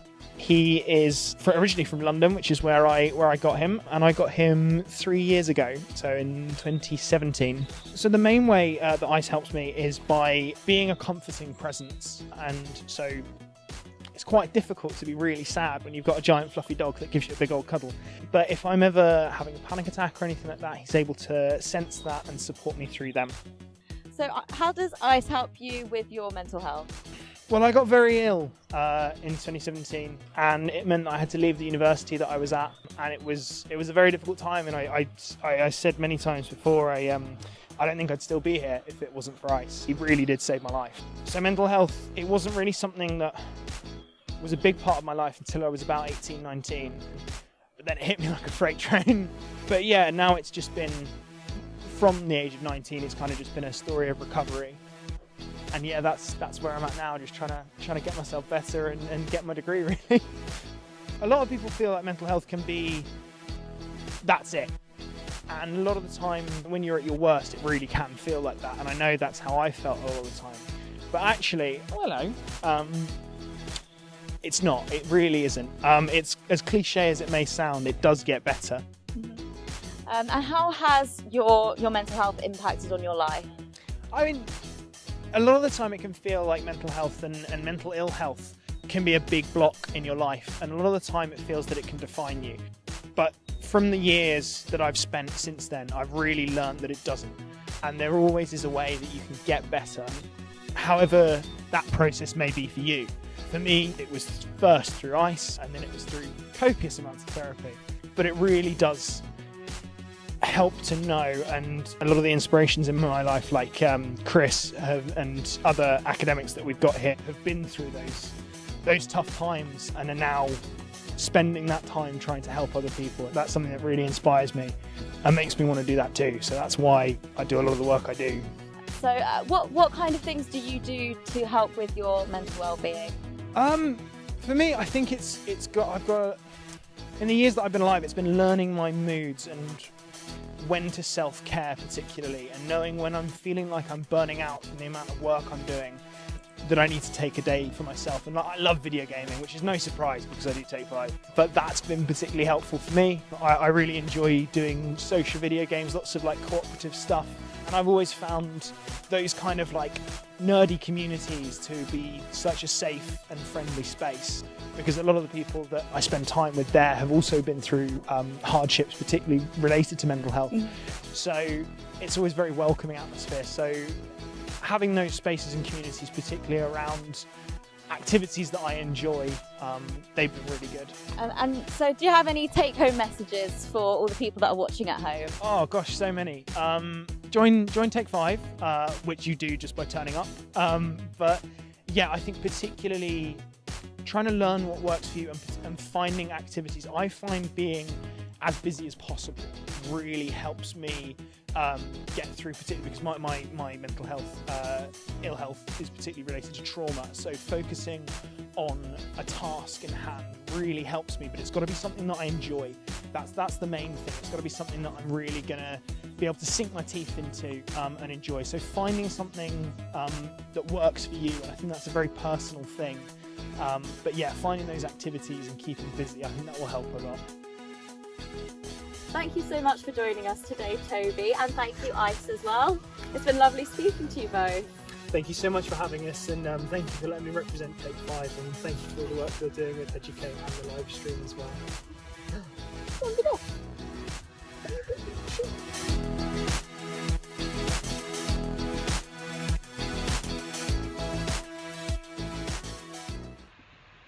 And yeah, no, I think we should be all back and running again. Yeah, I think. Yeah, amazing. Brilliant. And everyone, make sure you let me know that you can hear me now. I'm sorry about the little technical issues earlier. Phil decided that I was better heard on mute. That says a lot, I think. I mean, yeah, I stand by that. In fact, I think that should be a thing in real life. I'm getting volume control, turn them down. I can't deal with any more messages. And that's good for your mental health, actually. To not, it was when lovely. you've got messages coming in, to make sure your social media is tuned out. I would just like to point out that's a very we that's like a good that. link there. That was very good for me. Yeah. Yeah, so it was really nice to have that discussion with Toby and Ice. We did that about a month ago as well. That was before lockdown and everything. We adhered to social distancing guidelines and all that. And yeah, it was really nice to have a little chit chat with Toby, and he was really like frank and honest with us. And yeah, it was nice to have a little cuddle with Ice as well. I mean, he's such a little friendly thing, and it was lovely to hear more about Take 5.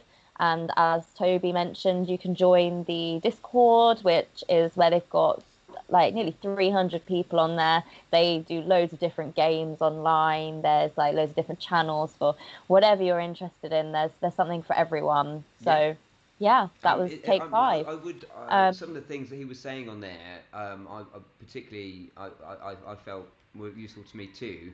I mean, I should spend more time playing video games rather than and chilling out. It's good just to take your brain off of anything stressful, and things like video games. I mean, I know he goes on about them a lot, but I think they use your brain in a different kind of way. So it's and there's research.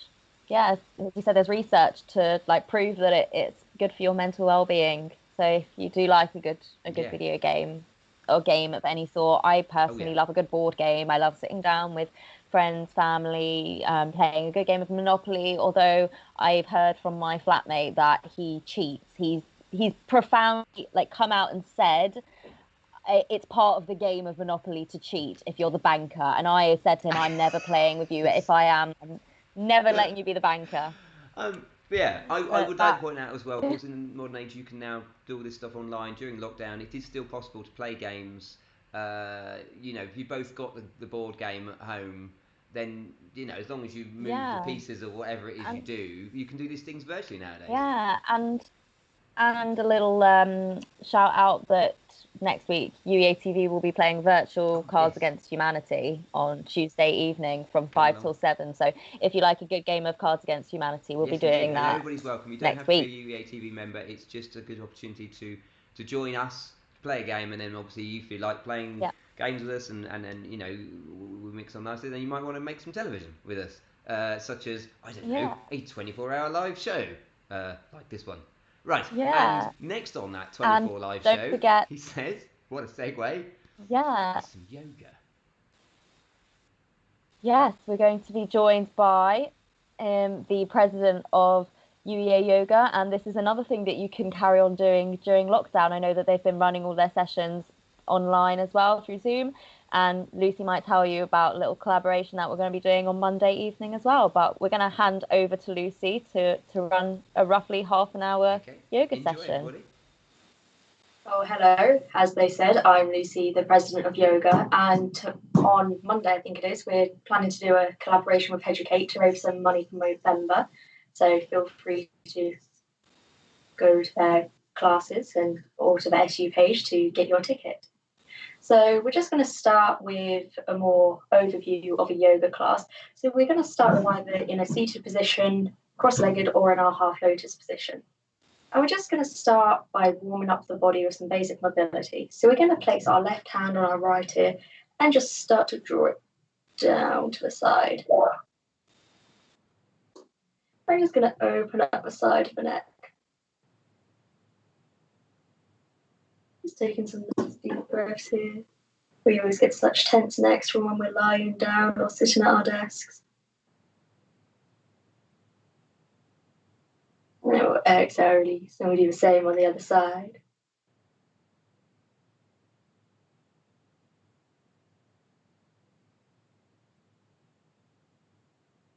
Exhale, release. This time we're going to interlace both our fingers and we're going to place on the back of our head, just drawing our chin down towards our chest, opening up the back of our neck, releasing any tension we've built up today.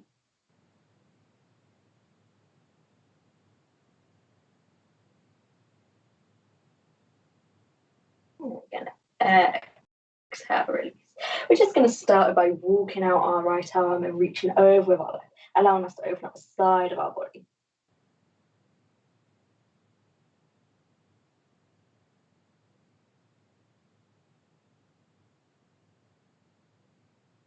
Yoga usually focuses on working with our breath when we do each pose. So we'll inhale, bring it up, and with our exhale, we'll go down the other side.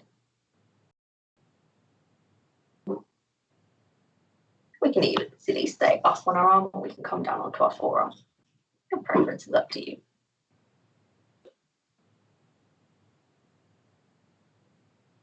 One more breath.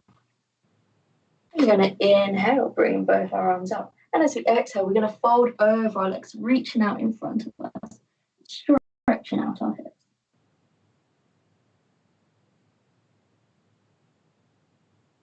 Taking a nice deep breath, allowing us to sink further into the pose of each exhale.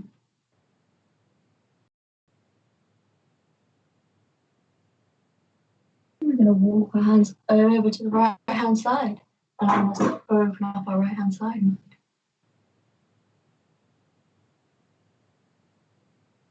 And we're going to walk back through the middle, coming over to the left hand side.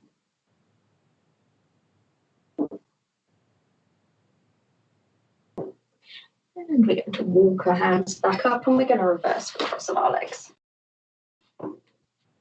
This time we're going to place our right hand on our left knee and we're going to place our left hand behind us. We're going to inhale to lengthen through the spine as we often try and look over our left shoulder. And using a nice little abdominal twist. Help warm up our spine for any poses we may be doing later.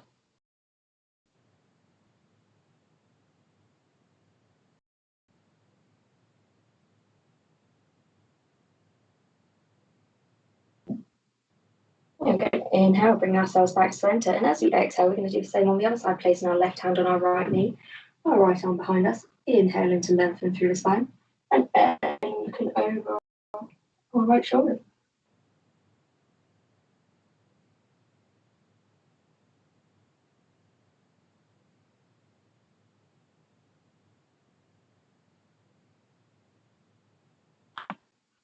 And we're going to inhale, back to center, and once again, we're going to walk our arms out in front of us, allowing our other hip this time to stretch out. You might find that one hip is tighter than the other.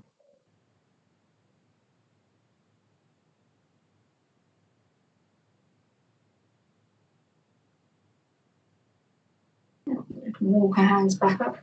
And before we make our way to hands and knees, we're just going to start by rolling our shoulders back, releasing any tension we've built up sitting down all day, or standing, or hunched over our phone.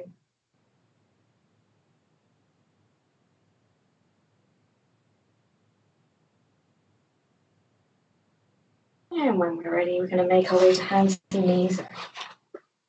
Just going to start with a few rounds of cat-cows before we come into our main sequence. So in our hands and knees position, we're going to have our hands below our shoulders, our knees below our hips. And we're going to inhale, dropping our stomach, drawing our gaze up towards the ceiling. And as we exhale, we're going to push away from the ground, grounding up through the spine, dropping our gaze down towards the ground, coming into our cat pose. And as we inhale, we once again drop the stomach, drawing our drishti, our gaze up towards the ceiling. And as we exhale, we once again round through the spine, coming into our cat pose. We're going to inhale back to cow. And exhale, cat. Inhale. And exhale. Inhale. And exhale. Just going to allow our spine to come back to a neutral position. And we're going to make our way up into our first downward dog of the day. So we're going to start by just moving our hands slightly forward from our hands so that we can start to push back onto the balls of our feet, lifting our knees off the ground. And when we feel like we've got a nice stable balance here, we're just going to simply push away the ground with our hands and lengthen our legs, coming into a downward facing dog.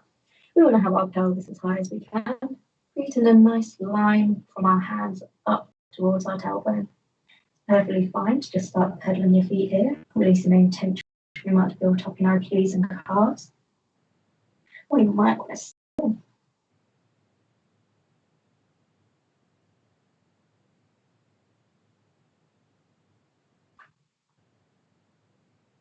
And when we're ready, we're going to start to walk our feet between our hands, coming into a loose forward fold. We might want to keep our knees bent just to help release any tension. We might want to clasp our elbows with our hands, rocking side to side to help release any tension.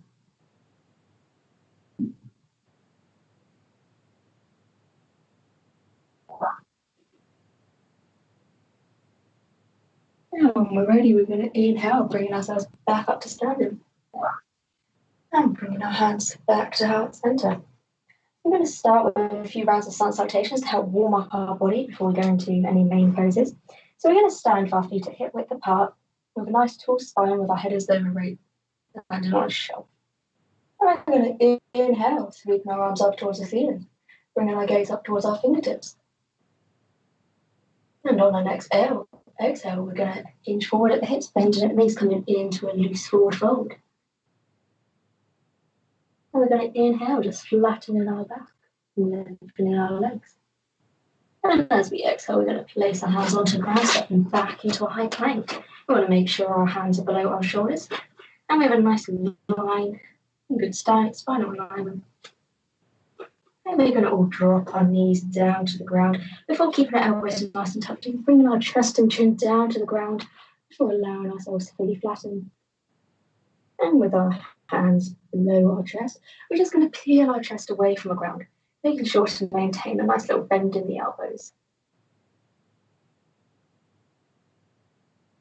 And when we're ready, we're going to tuck our toes, shifting our weight back, pushing back into a downwards facing dog.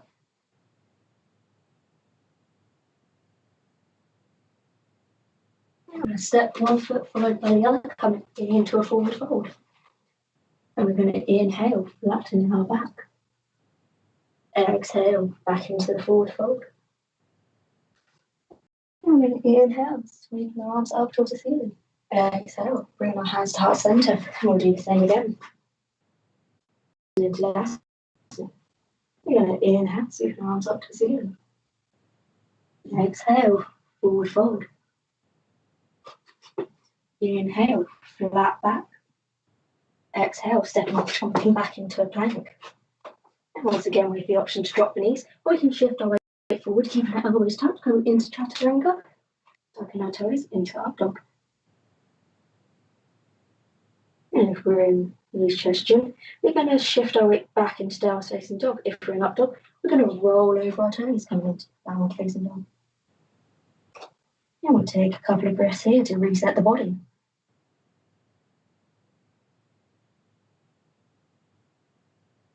And like a stepping or jumping, we're going to bring our feet between our hands. Inhale, flat back. Exhale, forward fold. Inhale, sweep our arms up to the ceiling. Exhale, hands to heart center. We'll do one more round to make sure everyone's nice and warm. Down into Tadasana. Inhale, extend into Tadasana. Exhale, Uttasana, forward fold. Inhale, flat back. Exhale, stepping or jumping back into plank once again. Let's hold our breath, shifting our weight forward. Chaturanga, knees just chin. Cobra or up dog. Exhale, downward facing dog.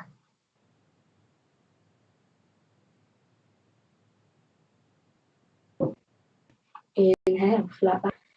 Exhale, forward fold. Inhale, sweep your arms up towards the ceiling. Exhale, hands to heart center. Hopefully we're all nice and warm. We're going to start with a few more commonly seen poses in yoga. So we're just going to start with our traditional tree pose. So we're going to shift our weight onto our right foot and start to draw circles with our left. And when we think we have found our center of balance, we're just going to bring our foot either to our ankle, our shin, or we can get up to. And if we feel like we are stable, we can bring our hands to heart center. We also have the option of staying here. We can extend our arms out towards the ceiling, coming into an extended tree pose. We'll take a nice couple of breaths here before we move on to the other side.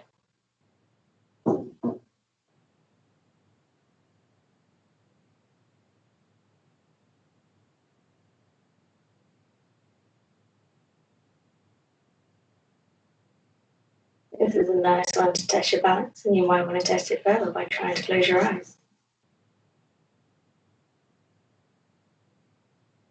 When we're ready, we're going to bring our hands back through heart center. We're going to exhale, release our leg, and we're going to shake it all off, and we'll do the same on the other side. Sit onto our left, we're going to start to draw some circles with our right foot. And when we feel we have found our balance, we're going to once again bring our foot to either our ankle, our shin, our knee, or up to our thigh. Bring our hands back to heart center. Now we once again have the option of extending our arms up above our head.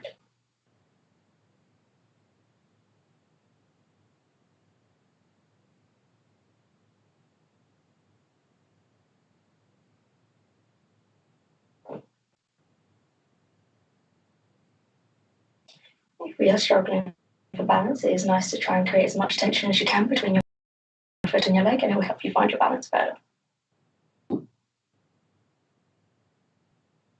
And once again, bring our hands through heart center and release.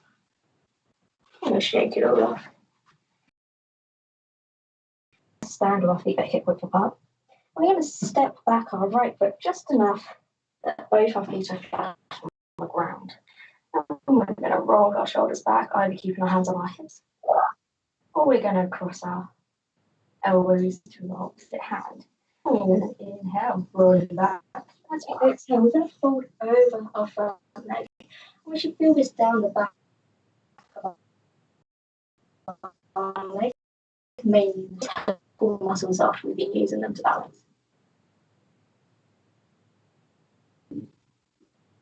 We also have the option of bringing our hands down to the floor. Whichever pose you're in, we're just going to take a few more deep breaths in.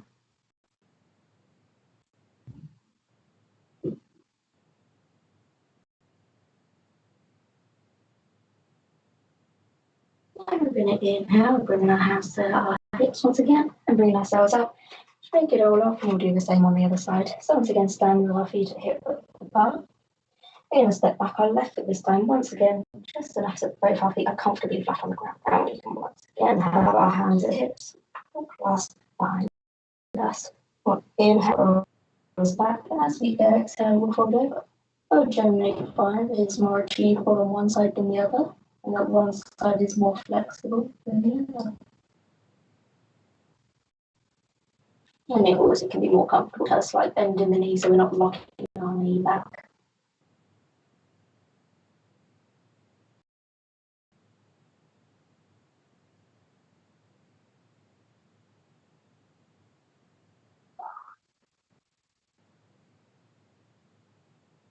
We're going to inhale, bringing our hands back up to it. We're going to exhale, forward fold. We're going to make our way down onto the floor as we start to wind down the practice.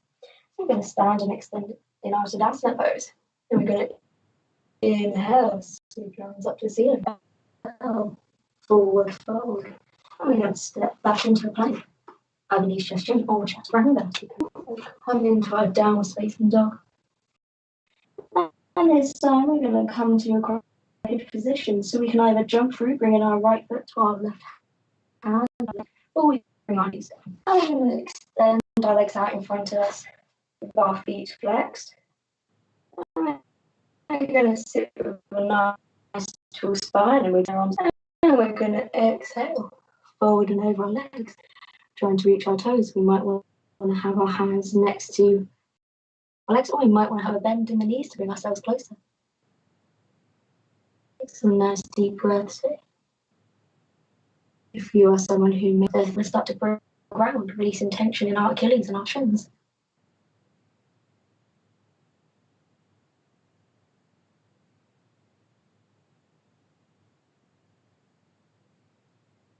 We can do a few more breaths here. And we're going to exhale, release. We're going to bring our left foot up into our thigh, making a tree pose on the floor. We're going to inhale, lengthening through the spine. As we exhale, we fold over this leg. We'll feel this once again in our hamstrings and the back of our legs. We can try and reach our toes or have our hands next to it.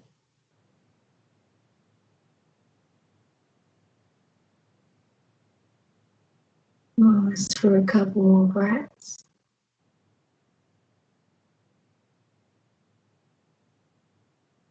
And we're going to walk our hands back up. And we're going to cross our left leg back. And we're going to place our hand, or we're going to hug our knee to our chest with our right arm. We're going to place our left behind us. We're going to inhale, lengthening through the spine, and exhale, twist it over. A bit like we did in the warm-up.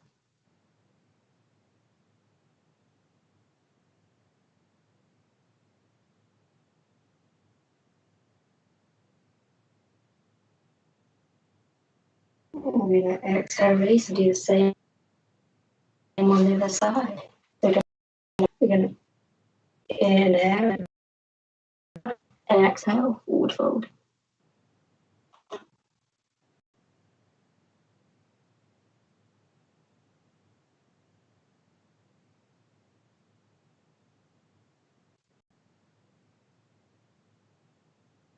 We're going to start to walk our hands back up, and we're going to bend into that right leg. We're going to cross it over our left leg, and once again, we're either going to hold the knee or hug it into the chest. We're going to place our right arm behind us. We're going to inhale, strengthen the roots, and exhale, twist the knee over our right shoulder.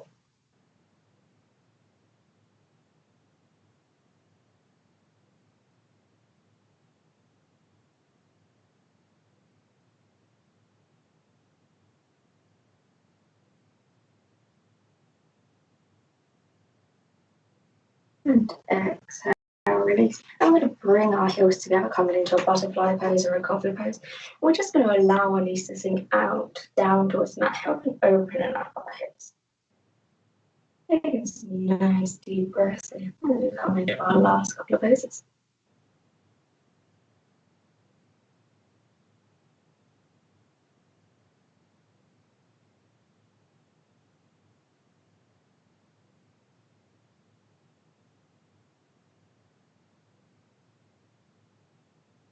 And we're going to bring our knees back up, and we're going to quickly make our way down onto our back. We're going to hug both our knees into our chest, just rocking side to side to help massage the spine a little bit.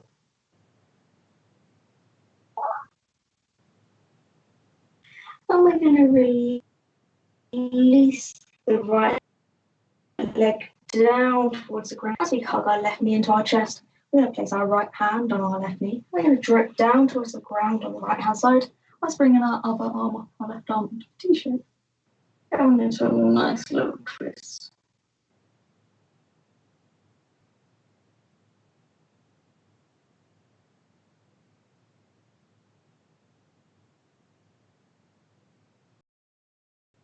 And we're going to inhale, bring it back up, and we're going to swap legs. So this time we're going to extend our left leg, bringing our right knee up to our chest. We're going to place our left hand on our right. We're going to once again drip down to our right arm out into a T-shape. Nice deep breaths in.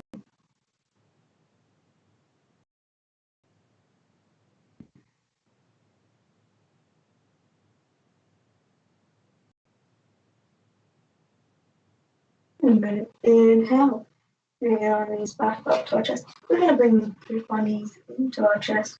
And we're going to thread our arms through our knees, grabbing into the outsides of our feet.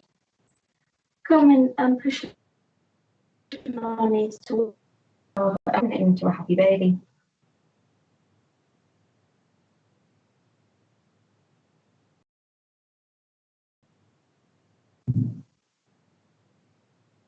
Taking a few nice breaths here.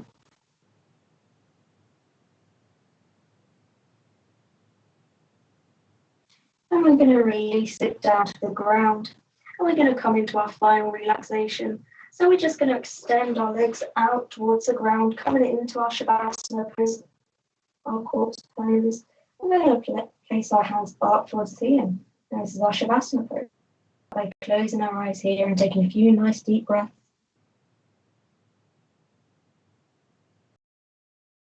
We relax at the end of this session. We're just going to start to take notice of any sensation in our body. Running back to our toes, allowing our brows to soften and arch. And let that for each exhale. We're going to allow all the muscles to actively relax, taking our attention down the arms, letting our arms relax. Down our chest, our stomach and our back, allowing it to relax into the mat. Down our pelvis, allowing our hamstrings, our glutes, our quads to relax.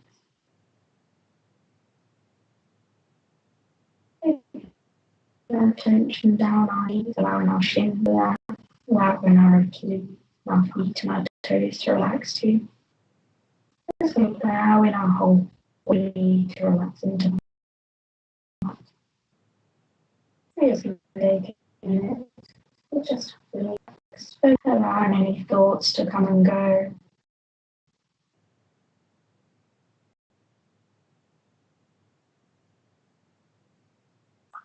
You might notice thoughts pop into our head. The human mind has over 3,000 thoughts a day. Now may not be more important than the ones later. So with each exhale, we're going to label them a thought and let them float away.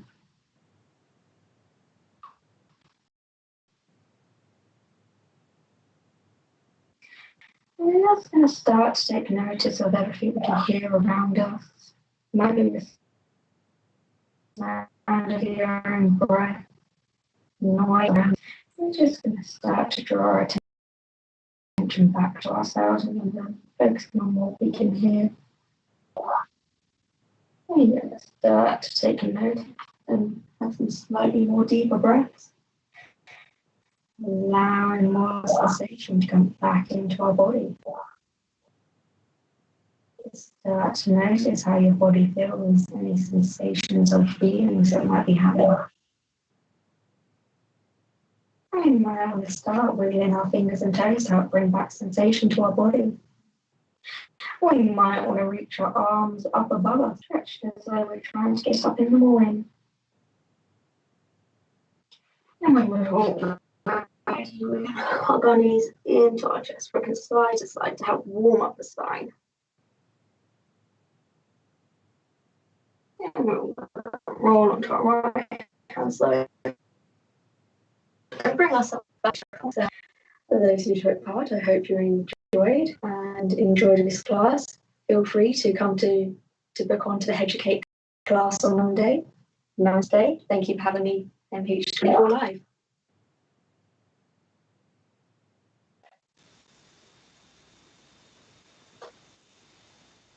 Thank you very much, Lucy. It was lovely to have you there. Phil, you're muted. Right, brilliant. So that was all very good. I'm again always very impressed with anybody who can do all that stuff. Phil, you're muted. Yeah. So. Oh dear. Right. Thank you for joining us, Lucy. that was really great. Good. I never understand how people can do it. That was that. And Phil is still muted, and I don't think he realises that. Oh. So we'll leave him there. I hope that everyone can still hear me. That's better. There you go. Sorry about that. Although it's possibly revenge for muting Tori earlier on. Anyway, yes, thank you very much, Lucy. That was really good. And I'm sure there are other yoga sessions that people can get involved with by contacting UEA Yoga.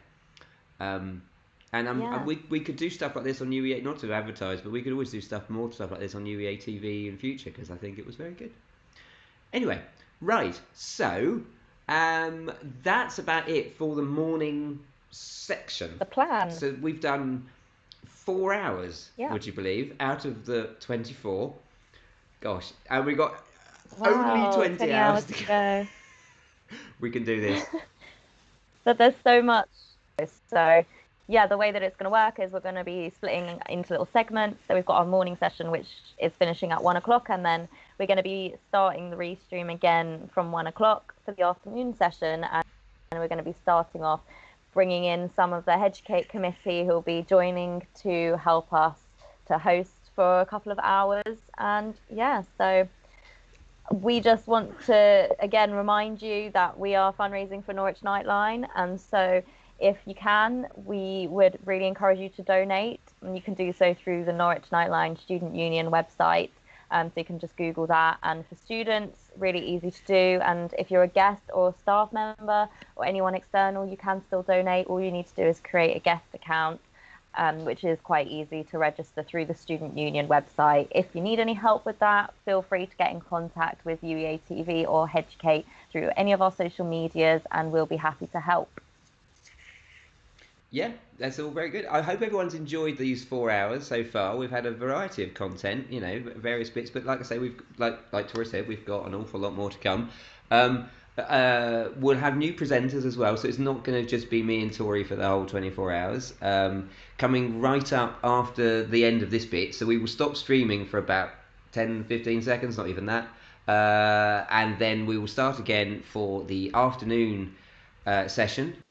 Which will be hosted by Tori and Mariam and Anna Maria and Becky, I believe. They're the people who are raring to go. They will be taking over from 1 o'clock, and their first sort of thing will be to introduce our exclusive interview with Sir Norman Lamb, talking about his mental health contributions. And just to mention, before I forget, because the Royal College of Psychiatrists is like the main kind of foundation organisation that works alongside psychiatrists and those interested in mental health and NHS and all that. And recently, I think it was just 2 nights ago, Sir Norman Lamb was awarded an honorary award by them for this year, which is incredible for someone, obviously an ex-politician with like a non-clinical background. He's, you know, you'll hear a little bit more in our interview about what he's been up to, but that will be after in the next session. So yeah, we'll be just switching over. So just make sure to refresh your page, and if you're on the Facebook, we're going to be starting a new watch party. On Twitch, it starts a new stream. Sure on YouTube, it starts a new stream. So yeah. It's because there's limits. It's a technical reason, and it also means that you can find stuff easier if you ever want to when you can rewatch. So we'll see you on the other side. Bye.